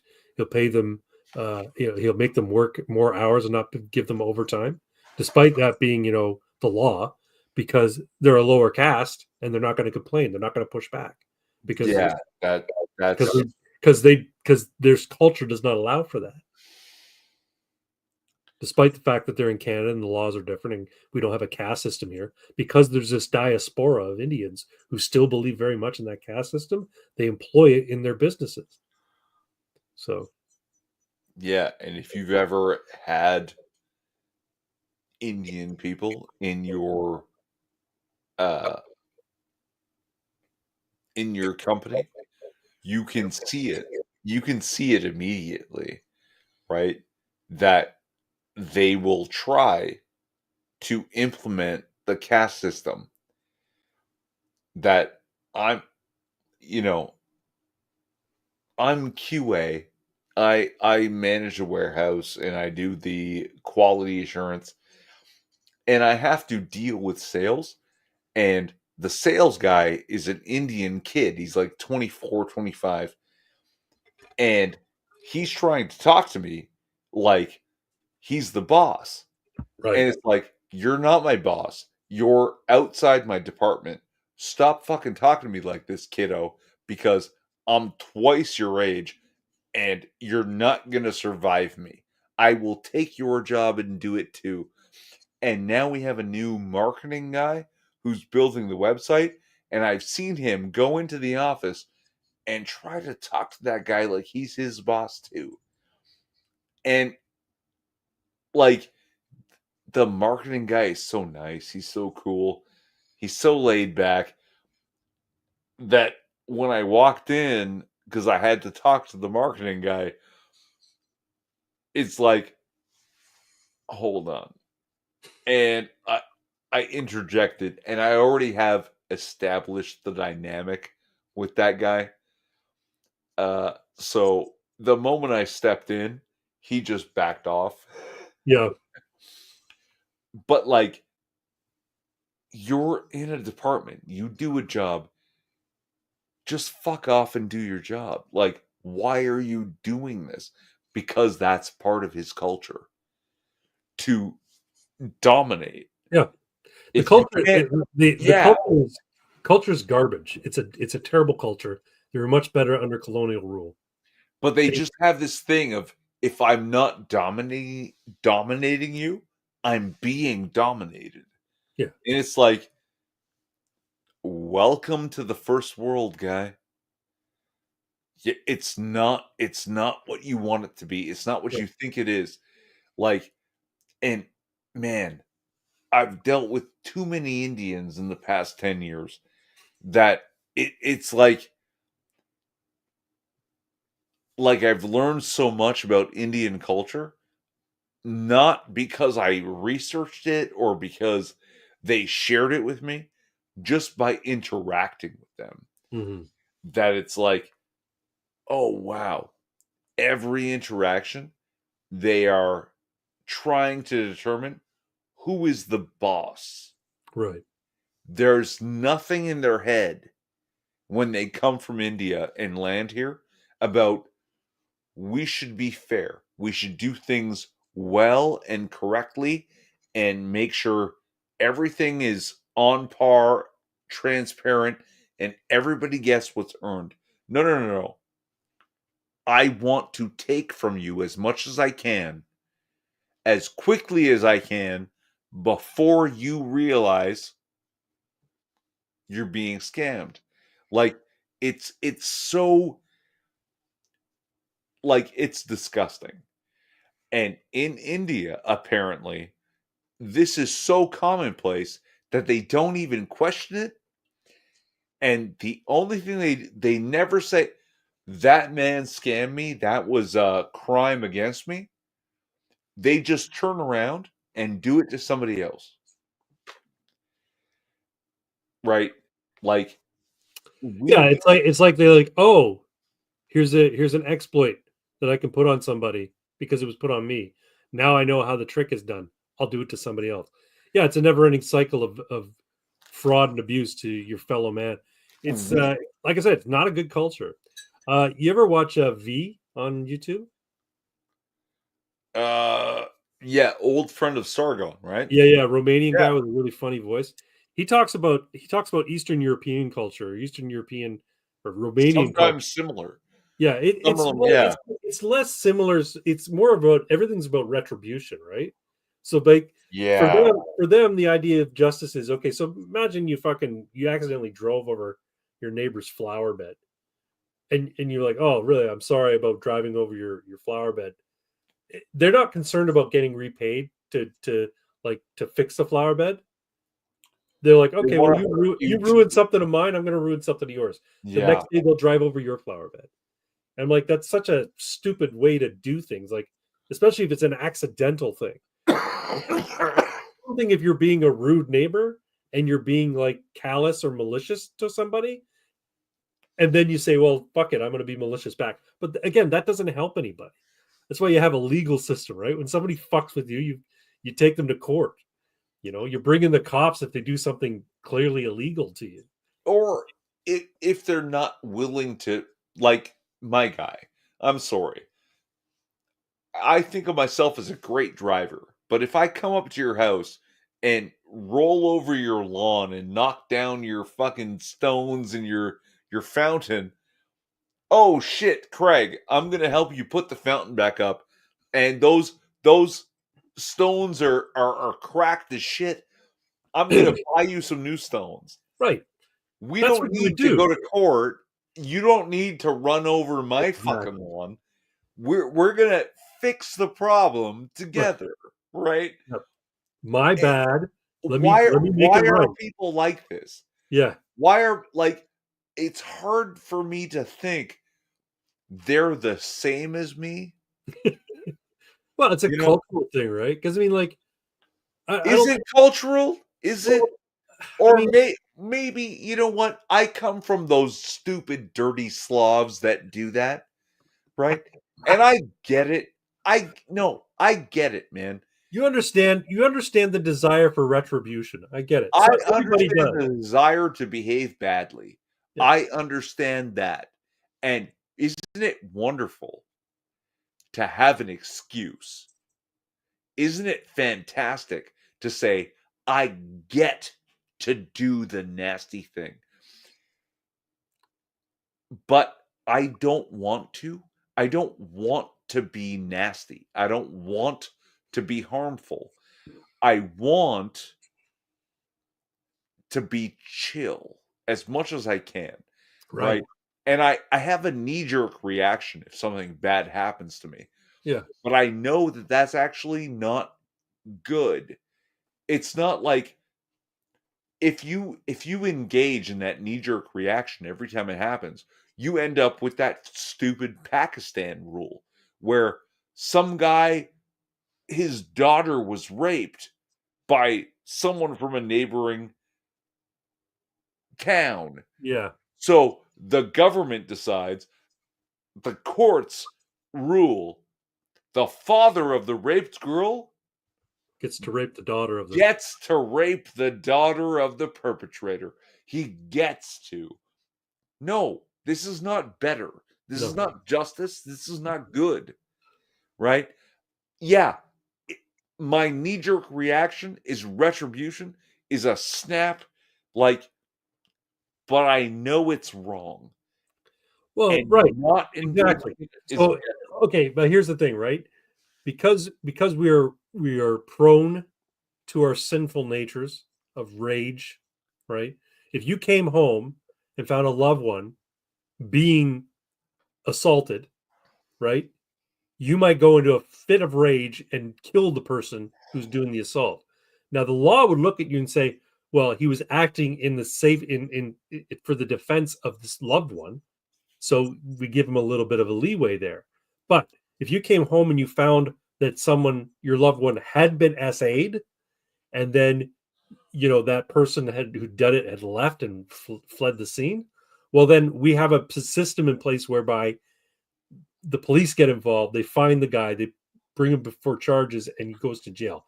That's our system, right? sure, but It's to combat our natures towards rage, as opposed to you saying, my loved one was SA'd. Well, fine, I'm going to go out and find the guy. She gave me the description, and I'm going to kill him. Well, no, no, no, no. no, no, no, no, no, no. I'm gonna pin him down, and then I'm gonna rape his loved one. Then I'm gonna kill him. Oh man, Right. no. We in the No, West, no, no, no, no. You because don't the West is the understand. best, have the better nature. We like to think that, We've but sometimes codified we've codified our better natures into law. How about that? we codified the best of us based on what Jesus told us. But guess what? Even in the West, most people still think in that barbarous way of, I know it's wrong, but I want to, and they just need an excuse, Hmm. right? I'd like to think Oh, that that's a real sense. because now I get to. Yeah. They love it. We I don't all love it. I don't know that most people are like that. No, I think it's most people. Hmm. Um, I, I, I I, remain I unconvinced think that most people are human. I think well, most people are right. fucking robots, and Oh, slightly better than wild animals because they're infected by some sort of alien AI, but they're not me. They're not you. no, They're but just like automatons. I think there's NPCs out there for sure. Um, I think it's 85+% of people. I don't know if it's that high. You think Yeah. so?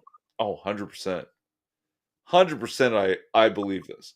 That they desire destruction and they just need an excuse to be socially acceptable. Well, you know what? We saw that during the pandemic, right? Oh yeah.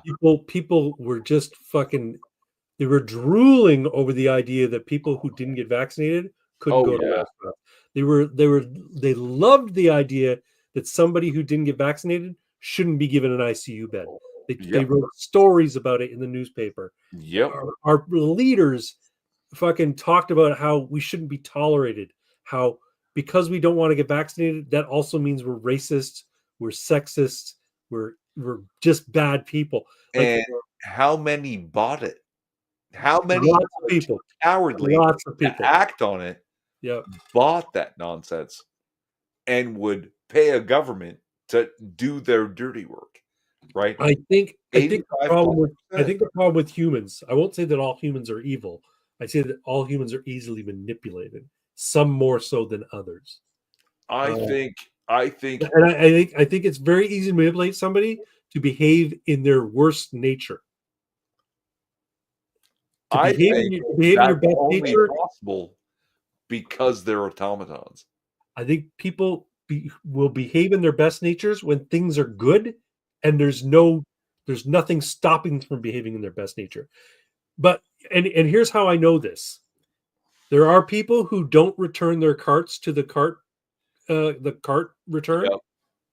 but most people do return their carts to the cart return because this is an act that doesn't give you any benefit, but people just know to do it as inherently, you know, living in an ordered society. Now, if nobody did it, then I'd say, yeah, most people are No, just have worse natures. But because things are relatively good and stable and orderly, I people will behave in a good and stable, orderly fashion. But when things get a little cattywampus and people become much more easily manipulated to behave according to their worst nature. Does that make sense? I don't know. Maybe I'm wrong. it it makes sense, but I think it's a little bit on the wishful thinking side. Uh People return the cart the same reason that they say I like a dad bod I like because a it's dad bod. socially acceptable, right? That they're automatons doing what automatons do. And you can see that, geez, it's like 20 plus percent of carts are just chucked to the side when I there's think no dollar to reclaim. it's, And if 20% are doing it instinctively, that means closer to 80% want to and don't because they're automatons doing what they think is socially acceptable. I think we are, as human beings, not nearly as evolved and beyond animals as we think we are. We're just pretending en masse. And that's a good step, but it's not enough. And well, that's why we still have. Guy, if we were as evolved as we think we are, there would be no war. I don't think it's a matter of being evolved. I think it's a matter of having grace, right? Some people have grace and some people No, don't. no, no, no. I don't think we're capable of that until we're all properly human. Hmm. Like, I literally believe that most of the animals that masquerade as human beings are just animals. Right. And God gave us dominion over the animals, and we need to control them because without those controls, guess what? They don't return the cart and they don't, they don't abstain from war and they don't decide, well, you get to rape the daughter of the man who raped your daughter, right? Like, they're just animals masquerading as people. Hmm. And the unfortunate few of us who are actually human are suffering them and will suffer them for the next 100 generations. Not 100 years, 100 generations. We have to put up with this nonsense. Well, I'm more hopeful for humanity than you, I guess, but I'm also not drunk. Yeah, no, I didn't think this when I was drunk. I thought it the whole fucking time. Yeah, you have been a little bit more surly of late, and I don't think it's just the alcohol. I think it's just like you said, you're losing faith in humanity. You're losing faith in leadership. You're I losing lost faith my in, joie de politique, you've lost and your now I just hate all people. you're a misanthrope. What? You think I have a problem with Jews? I got a problem with everyone.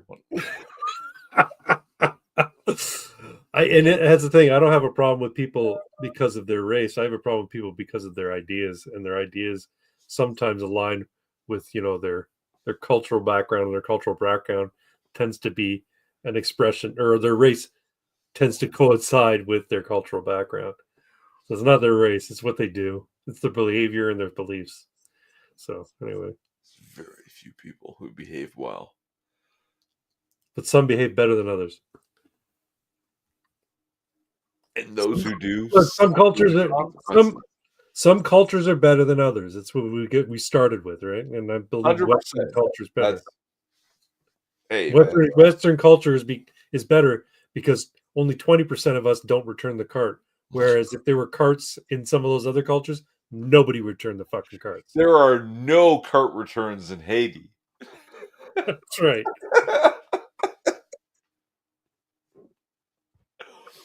Okay, we're well over 2 hours now. I know we're That's over like, 3 hours now. oh shit. Okay, Yeah. so I'm gonna hit the button. All right, We're sounds calling good. it a night. Thanks everyone for sticking it out, putting up with my drunkenness. Bragg is a monster. He's gonna get some tattoos soon, but we're out. We'll next week your Yep. channel. Yeah, it'll be my channel next week, Saturday. I don't know what date it is, but yeah, it'll be my channel. Mad God Gaming was linked Oh yeah, repeatedly. one It more will be time. a I'll put the mainstay link in in the my. chat. I'll put the link if you have not yet subscribed. Yeah, do it again. If you've not subscribed, there's a new YouTube channel I've started called Mad God of Games. And it will be a mainstay in my links in the description thing. Next time, it's not now, but soon. We'll get stuff up on Mad God of Games soon. Once I can coordinate with Twin and Pox and maybe another player, we'll get a TTRPG going. We'll live stream it, and good times will be had by all. And we will see you all next week. Links in the description. Good night. Thank you all for coming. And we'll see you soon.